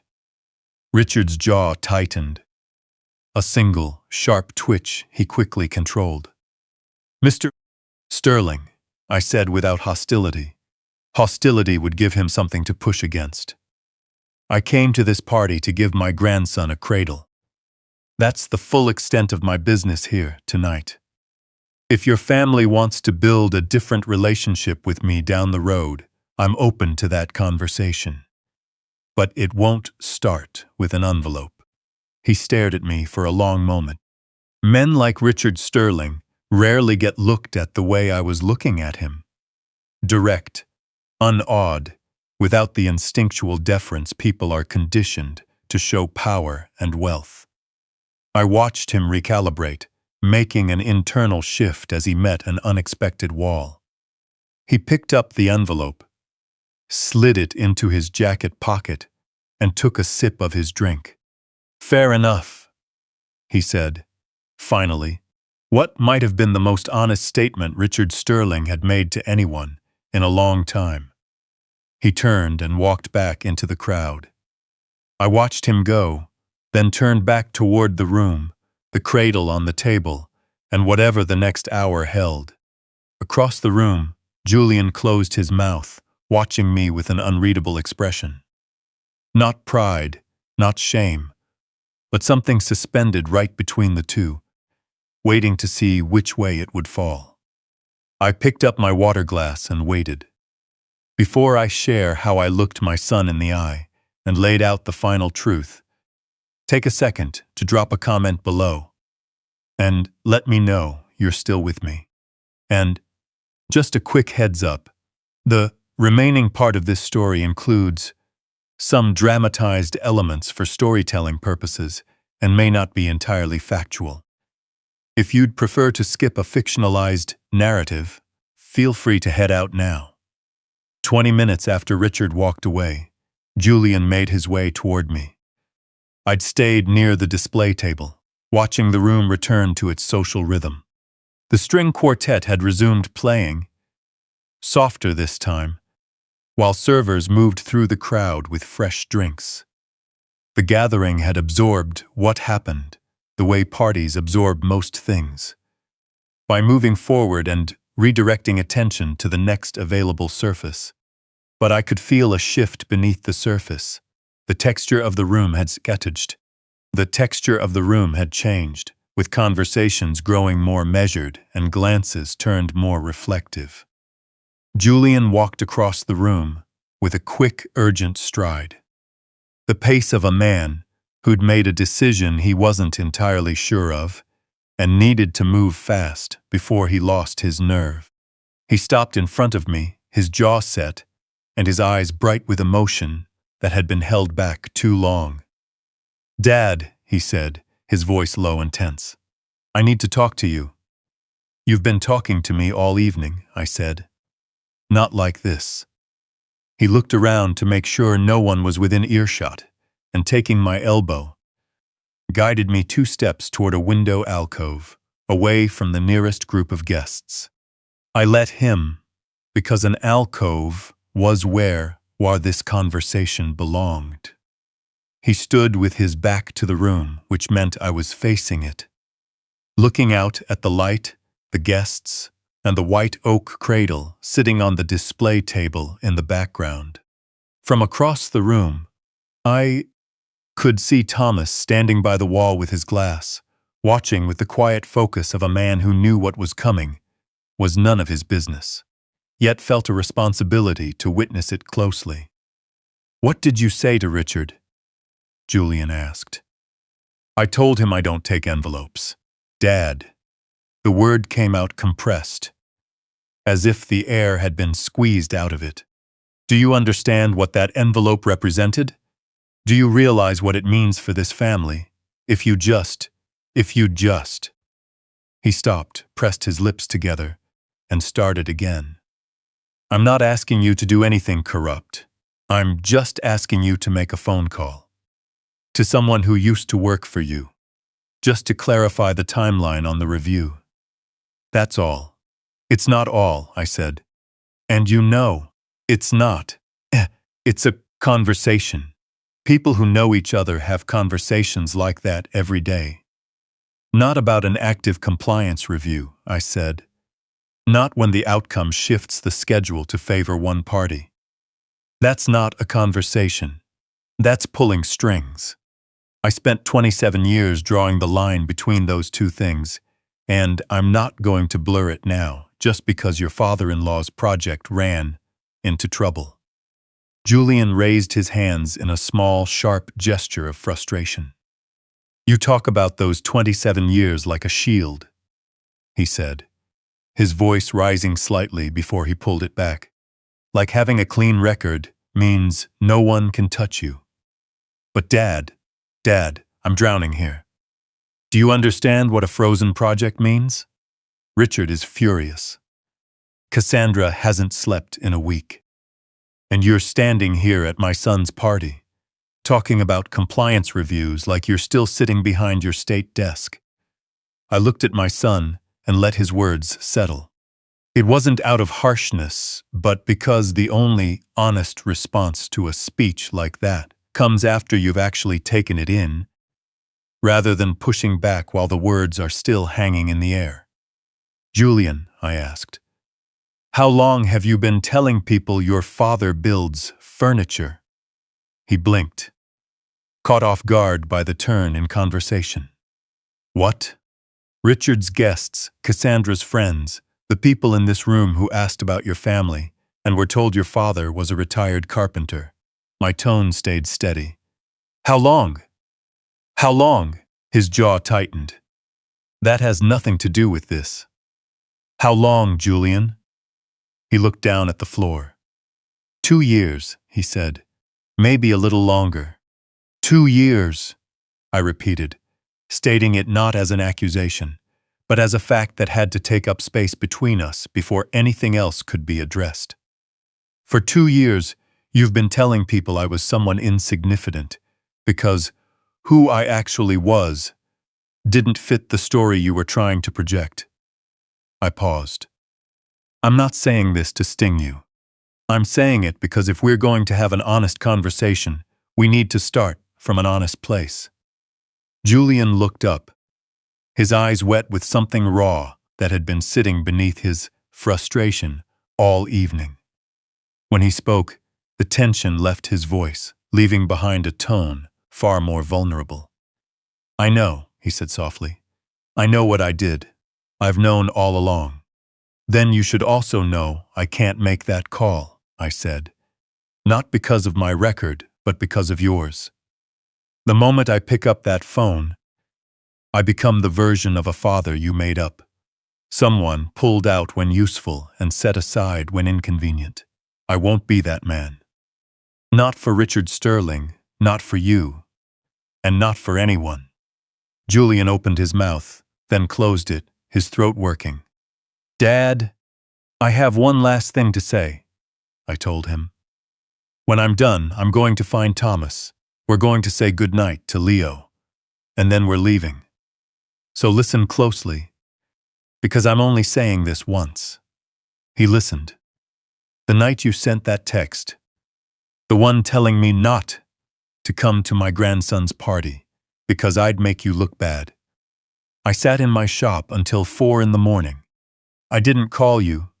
I didn't drive over to your house, and I didn't cause a scene. I left you a voicemail saying I understood, and I wished Leo a good day. I held his gaze without anger, because what I was saying didn't require anger. It only required precision. From the moment I sent that message, I no longer had a son named Julian. All I had was a situation involving someone I used to know well, and I've been handling that situation as carefully as I know how. The words landed heavily. I watched Julian's face react to the truth, and the pain hitting at the same time. A slight tightening around his eyes, his jaw clenching and unclenching with the stillness of a man taking a hit he expected, but hadn't fully pictured until that exact moment. He didn't argue or try to shift the focus. Standing in that window alcove with the chandelier light catching the edge of his face, he looked at me with an expression that wasn't anger, self-pity, or the polished charm he'd put on all evening. It was sadness, pure, simple grief. The sadness of a man facing the exact cost of his choices, stated without fluff by the person paying the bill. I don't know how to fix this, he said, his voice barely above a whisper. No, I agreed. You don't. At least not tonight. I adjusted my jacket and looked across the room at Thomas. He caught my eye, and, with the quiet efficiency of a man who'd been waiting for the signal, set his glass on the nearest table. Good night, Julian, I said. I turned away from my son and walked across the room, past the string, quartet, the flower arrangements, and the 80 guests who'd gathered to celebrate a baby, and ended up witnessing something else entirely. I didn't look back. By the time I reached the display table, Thomas had fallen into step beside me. I stopped, rested a hand on the white oak cradle, feeling the smooth, solid rail beneath my palm, and pulled the moving blanket from under the table to tuck under my arm. Ready? Thomas asked. Yeah, I said. We walked out together, crossing the wide foyer, past the marble floors and pedestals, through the open front doors, and out into the cool March night. Behind us, the sounds of the party faded as we crossed the porch and walked down the long gravel path toward the parking area. Above us, the Virginia sky was clear and deep, holding that dark density you only get away from city lights. The stars were out the way they are in the countryside, not as decoration, but simply existing, vast and indifferent to everything that had taken place inside that house. I took a breath of the cold air and kept walking. 3 days after the party, Thomas called me at 7 in the morning while I was finishing my second cup of coffee, having already put in an hour's work on a rocking chair commissioned by a retired teacher in Staunton. It's done, he said. I set my coffee down. Give me the details. The department issued a formal stop work order. Yesterday afternoon, I signed it myself. He paused. The documentation from your former colleagues was solid. The structural issues on the North expansion go back further than the current submittals.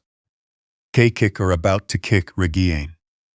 There were compliance gaps in the foundation work from the original 2018 permits.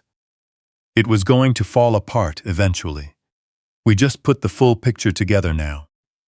Was there pressure? Richard Sterling's attorneys called my office twice.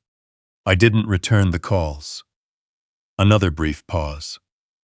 Arthur, this was going to happen regardless of what went down Saturday night. The file was complete before you ever walked into that party. You didn't cause this. I know, I said. Thanks, Thomas. We said our goodbyes, and I hung up, standing in the shop with the phone in my hand for a moment. Outside, Dot's kitchen light was on across the yard, a small yellow square in the morning gray. I thought about calling her, but I didn't. Instead, I walked back over to the rocking chair, picked up my scraper, and went back to work. Over the next few weeks, things unfolded the way consequences naturally do. Not with dramatic twists, but with an unyielding momentum, each event following the last like well-prepared joinery. When you do the prep work right at the start, the pieces fit together seamlessly at the end, whether you're there to watch it or not. The Sterling Group's downtown expansion was officially halted in the second week of April. By May, 3 more compliance issues surfaced across 2 other Sterling properties under city review. Richard's attorneys filed for Chapter 11 reorganization, which told me Richard still believed he could salvage something. But the filing triggered a wave of creditor actions that made reorganization increasingly theoretical. In late April, Cassandra called me from a number I didn't recognize to tell me she and Julian were separating. She delivered the news with the steady tone of someone who'd rehearsed it many times, but I could hear the deep exhaustion underneath. The tired of a person who'd held a frame together long past the point I should have let go, finally deciding to put it down. I'm sorry to hear that, I told her. And I meant it, because whatever Julian had done, and whatever her family had done, Cassandra wasn't the villain in this story. She was a woman who'd married a man who wanted more than he was willing to earn honestly, and she paid a price she'd never get back. Leo's with me, she said. He's doing well. I know he is, I said. He has you. She stayed quiet for a moment. I don't know what comes next, she said finally. Nobody does, I told her. That's not a problem. That's just how things look before next happens. She said goodbye. I said goodbye, and the line went quiet. As for Julian, things progressed toward the outcome the law demands when a man signs documents he shouldn't have. Documents he knew were wrong at the time he signed them. His attorney reached a plea agreement, and Julian cooperated with investigators, providing testimony regarding the specific submittals he'd approved. In exchange, he received reduced charges and a recommendation for 14 facility in Chesterfield County, with eligibility for early release after 8. For early release after. I learned those details from Thomas, who kept track of the proceedings through professional channels. Julian didn't call me, and I didn't call him. What needed to be said had been spoken in the window alcove at the party that Saturday night in March, and we both understood that. A week after Julian entered his plea, I did one thing. I drove out to Charlottesville to the storage unit, where Julian kept boxes from his college apartment, a space he'd never cleared out, paying $40 a month for 15 years just to hold on to it. I assumed it was the same hesitation most people carry in their 20s, reluctant to bring certain chapters to a close. I had a key he'd given me years ago as a backup, one he'd never asked to have returned. I found what I was looking for in the 3rd box from the back. A wooden crate Julian had built to use as a bookshelf in his dorm room. It was made of rough pine with uneven boards, held together at odd angles with wood screws. Proof that the person driving them hadn't yet learned to drill pilot holes. At the bottom, burned into the wood with a borrowed soldering iron, was the shaky handwriting of a 19-year-old who felt the piece needed a mark. J. Miller, 2005. I carried it out to the truck, drove home, and set it on my workbench, staring at it for a long time. The crooked screws, the uneven boards, the burned initials. The hands that built that crate were the same hands that built the pine box at 8 years old, and the same hands that signed off on the Sterling Group submittals. Hands can build things, and hands can sometimes they do both in the same lifetime, and how you carry that understanding is the only thing that really matters. I set the crate on the shelf above my workbench, right next to my scrapers and planes, and went back to work on the rocking chair. The attorney, Patricia Okafor, was young, sharp, and carried that particular caution of someone who learned early on that her job was to deliver difficult news clearly, and then step out of the way of the results. She arrived on a Tuesday morning in early October, parking her gray Civic on the gravel drive. She knocked twice and stood waiting before I even opened the door all the way, holding a single manila folder, nothing else.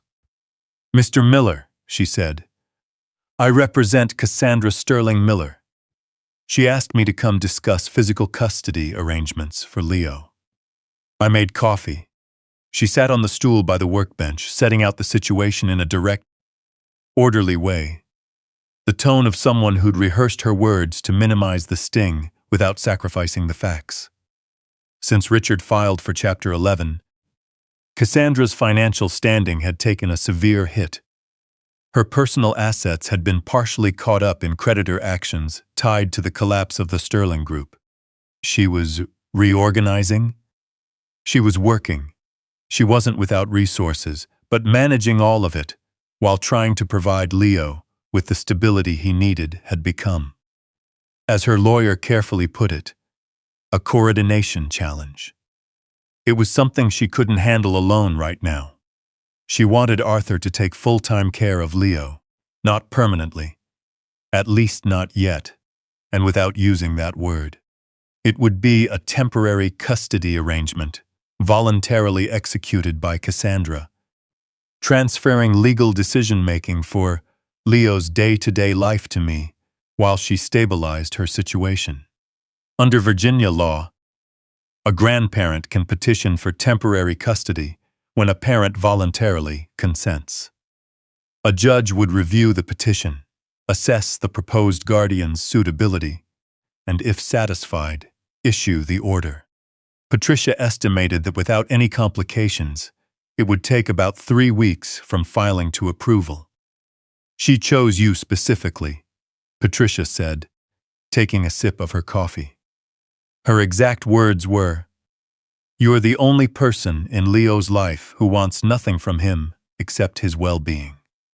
I sat quietly for a moment, letting that sink in. "Tell Cassandra I'm ready," I said. Patricia filed the paperwork that afternoon. 3 weeks later, on a Thursday morning in late October, a judge in Henrico County Family Court reviewed the petition, the supporting background checks, and a brief statement I had submitted describing my living situation, finances, and intentions for Leo's care. The judge approved the arrangement in 11 minutes. An exceptionally fast turnaround that Patricia credited to flawless documentation. Leo came home on a Friday. Cassandra drove him out herself. I'd expected her to send someone, or to keep the exchange brief and functional, the way people often handle difficult handoffs, using efficiency to cover up the emotion of the moment. But she arrived herself in a white SUV I hadn't seen before, carrying Leo up to the door. She stood at the workshop threshold, with her 7-month-old son resting on her shoulder, her arms wrapped tightly around him, a posture that told me she'd probably held him like that the entire drive over. "He likes sleeping on his left side," she said, her voice steady. "He sleeps better that way, and he hates the sound of the vacuum cleaner. I don't know why. I tried getting him used to it slowly, but he just... She stopped, pressed her lips together, and continued. He'll let you know what he needs. He's gotten very good at that. Sounds like someone I know, I said. She almost smiled. Not quite, but close. She passed Leo into my arms. He was heavier than the last time I'd held him. 7 months of growing from the inside out, gaining density silently, the way good wood does. He looked up at my face with that same concentrated, evaluating gaze he'd used at the party, then reached out a small hand and grabbed my shirt collar, holding on tight. Cassandra watched. Her jaw tightened hard, then released. I'll call every day, she said. I know you will, I replied. He'll be right here. She stood there, looking at her son in my arms for one last second. Then she turned around, walked back to the white SUV, got in, and drove away without looking back. I understood that it wasn't coldness. It was the quiet courage of a woman trying to hold herself together through the hardest thing she'd ever done. Dot. Dot appeared at the fence line 30 seconds later, which told me she'd been watching from her kitchen window. The dint, timing her entrance with remarkable precision, understanding exactly how much space a person needs after a moment like that. She came through the gate holding a folded blanket and a framed watercolor of a cardinal, bright red, perched on a branch with its beak open in song. For his room, she said, nodding toward the painting. A child needs color. You mentioned that once. I did, I said. She looked at Leo, and Leo looked at her. Then he made a sound, halfway between a babble and a word, and reached for her the same way he'd reached for me. That told me something important about him. Something I quietly tucked away. He wasn't going to hold back from people. He hadn't learned how to do that yet. Dot took his small hands in hers, looking into his face for a long moment. He has your eyes, she said softly. The exact same eyes. I looked down at my grandson. One of his hands was still hooked into my collar, while the other held Dot's finger. He looked back and forth between the two of us with that focused expression of someone who just discovered the world contained more people than he'd previously calculated, and was updating his understanding accordingly. Come inside, I said. Both of you. Leo fell asleep at 7:43 p.m. I knew the exact time because I kept checking the clock above the workbench, the old one that ran 3 minutes fast. It was the focused anxiety of a man responsible for another person's sleep for the first time in 38 years. Deeply aware of how much he'd forgotten about the art of settling a child. As it turned out, Leo didn't need much from me. He was fed, bathed, and placed in the white oak cradle lined with the blanket Dot had brought over. He looked up at the pine ceiling of the small room I'd prepared for him, freshly painted white, with the cardinal watercolor hanging on the wall, the afternoon sun replaced by the soft glow of a table lamp. I walked in from the kitchen, and he simply closed his eyes and went to sleep, trusting the space completely, seeing no reason to argue with it. Once his breathing evened out, I stood in the doorway for a moment. The cradle held him securely, just as I'd designed it to too. Level, solid, the oak frame taking his weight without a single creak. Since I'd brought the cradle back from Julian's basement, the pine panels had warmed in tone, filling the room with the scent of wood and the faint, sweet smell of the baby shampoo Cassandra had left in her bag by the door. I went back to the workshop. For 2 weeks, I'd been meaning to clear out the old roll-top desk in the corner. My father had left it behind, part of the property, I'd inherited along with the shop. I'd never fully sorted through it, because doing so meant dealing with 30 years of accumulated papers, and I could always find something else to do instead. But Leo's arrival meant the corner where the desk sat was the perfect spot for the small changing table I'd spent the last 3 days building. The desk had to move, and moving it meant opening the drawers. I cleared it systematically. The bottom 2 drawers held what I expected: old receipts, maintenance records for equipment I no longer owned, and a hand-drawn floor plan from a 1997 property inspection. I didn't recall drawing it, but I recognized my own handwriting. I set those aside for recycling and moved to the middle drawer, which contained pencils, a broken tape measure, and a small jar of brass screws that had oxidized over time into a uniform dark brown. The top drawer was stuck. I pulled hard to free it, and it gave way with the sharp scrape of wood that had swollen with humidity and wedged itself in place over the years. Inside was a folding rule, a spare chuck key for the drill press, and underneath both, pressed flat against the back wall of the drawer, lay a white envelope. It wasn't ancient, not yellowed or brittle, not an artifact from decades past, maybe 20 years old. The paper was still flexible, and the adhesive on the flap retained a faint tackiness, though it had never been sealed. On the front, written in handwriting I recognized instantly, was a single word: Dad, just that.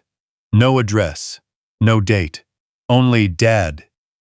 In Julian's handwriting, the script from before he'd developed his current style, looser and less controlled. The handwriting of a young man who hadn't yet decided who he was going to be. I sat down on the workbench stool. I held the envelope for a long time without opening it. Through the wall, I could hear Leo's breathing, steady, unhurried, the sleep of someone with no unfinished business and no reason to lie awake. Then I opened it. The letter was written on 2 pages, torn from a spiral notebook, the left edges still showing the ragged fringe of the perforation. The writing was careful, carrying the deliberate look young people use when putting down thoughts they've given real weight to. Neither print nor cursive, but the mix most people settle into during their 20s and keep for the rest of their lives. Dad, I don't know if I'll ever send this. I probably won't. My son, I came home for the summer and walked out to the shop every morning like I used to when I was a kid, just sitting there. The smell is still the same. I didn't expect the smell to stay the same when everything else felt different. I've been thinking about what I want, not what I'm studying or what job I'll get. I know you never worry about those things, and I think you're right. I mean, what I actually want at the bottom of everything. I think the bottom of it is this. I want to be someone you can point to. Not because of you. I know you'd never point to anyone, but I want to be worth pointing to. I want to walk into a room and have my presence mean something. I'm not sure how to do that yet, and I'm not sure if what I'm learning now helps me get there. But I wanted to write it down because putting it on paper makes it feel like a promise instead of just a thought. I'll figure it out, I think. I just wanted you to know I'm trying. Love, Julian. I read it twice. The second time slower than the first, the way you read when you realize the words deserve another pass. In the next room, Leo made a small sound, not a cry, just the shift of a sleeping child rolling over, resettling, finding a new position. The cradle creaked once, very softly, and then went quiet again. I folded the letter back along its original creases and held it in both hands. I carried it into Leo's room, where the lamp cast a low, warm light. Leo was sleeping on his left side, a small fist curled near his chin, his breathing slow and steady. The white oak cradle held him without a sound. I lifted the edge of Dot's blanket, soft and worn at the corners, the way things look when they've been genuinely used, and placed the folded letter underneath. Right at the bottom of the cradle, where the pine panels curved upward, warmed by his body heat. I wasn't forgiving Julian in that moment. Forgiveness isn't an instant event. It's a direction. You don't reach it all at once. You move toward it day by day, and the only thing that matters is that you don't stop moving. I was simply doing something simpler. I gave the letter to Leo because he deserved to know that his father, at 20 years old, had wanted to be a good man. The letter was never really meant for me anyway. It belonged right here, in the place his grandfather had built to give him the safest possible start. I smoothed the blanket back down. Leo didn't move. The weeks that followed were the simplest days I'd known in years. Leo woke at 6, and I woke with him. Early mornings were spent in the shop, his milk warming on the stove while I worked, drinking black coffee. He sat in his bouncer, watching with quiet focus, filing everything away for later. One evening in November, as I was putting the finishing touches on the Staunton rocking chair, Leo pulled himself up against the workbench leg for the first time, looking up with a face full of pure surprise. "Well," I said, "look at you standing." He sat back down hard on the concrete, looked up at the ceiling, then looked at me, breaking into the brightest, most unguarded smile I'd seen in a very long time. I set my sandpaper down and picked him up. That night, after Leo was asleep, I went back out to the workshop. I picked up my hand, plain. The exact one I'd set down 9 months earlier on the morning. I finished the cradle and went back to work. Not because anything urgently needed finishing, but because the work was there and my hands knew what to do with it. Sometimes that's enough. The shop held the scent of pine and linseed oil, alongside the faint warmth of a sleeping child coming through the wall. I worked until midnight. Then I set the plane down, turned off the work lamp, and stood in the dark for a moment, listening closely. Through the wall came the sound of Leo's breathing, slow, steady, and peaceful. The cradle made no noise at all. I had built it to last, and it was holding up just fine. I switched off the final light and went to bed. For the first time in a very long while, the house felt like the exact right size. I've thought a lot about what this story has taught me. It isn't about justice, and it isn't about getting what I deserved. It's about what happens when a man stays invisible for so long that even the people closest to him forget he's there. And what happens when that invisibility finally comes to an end.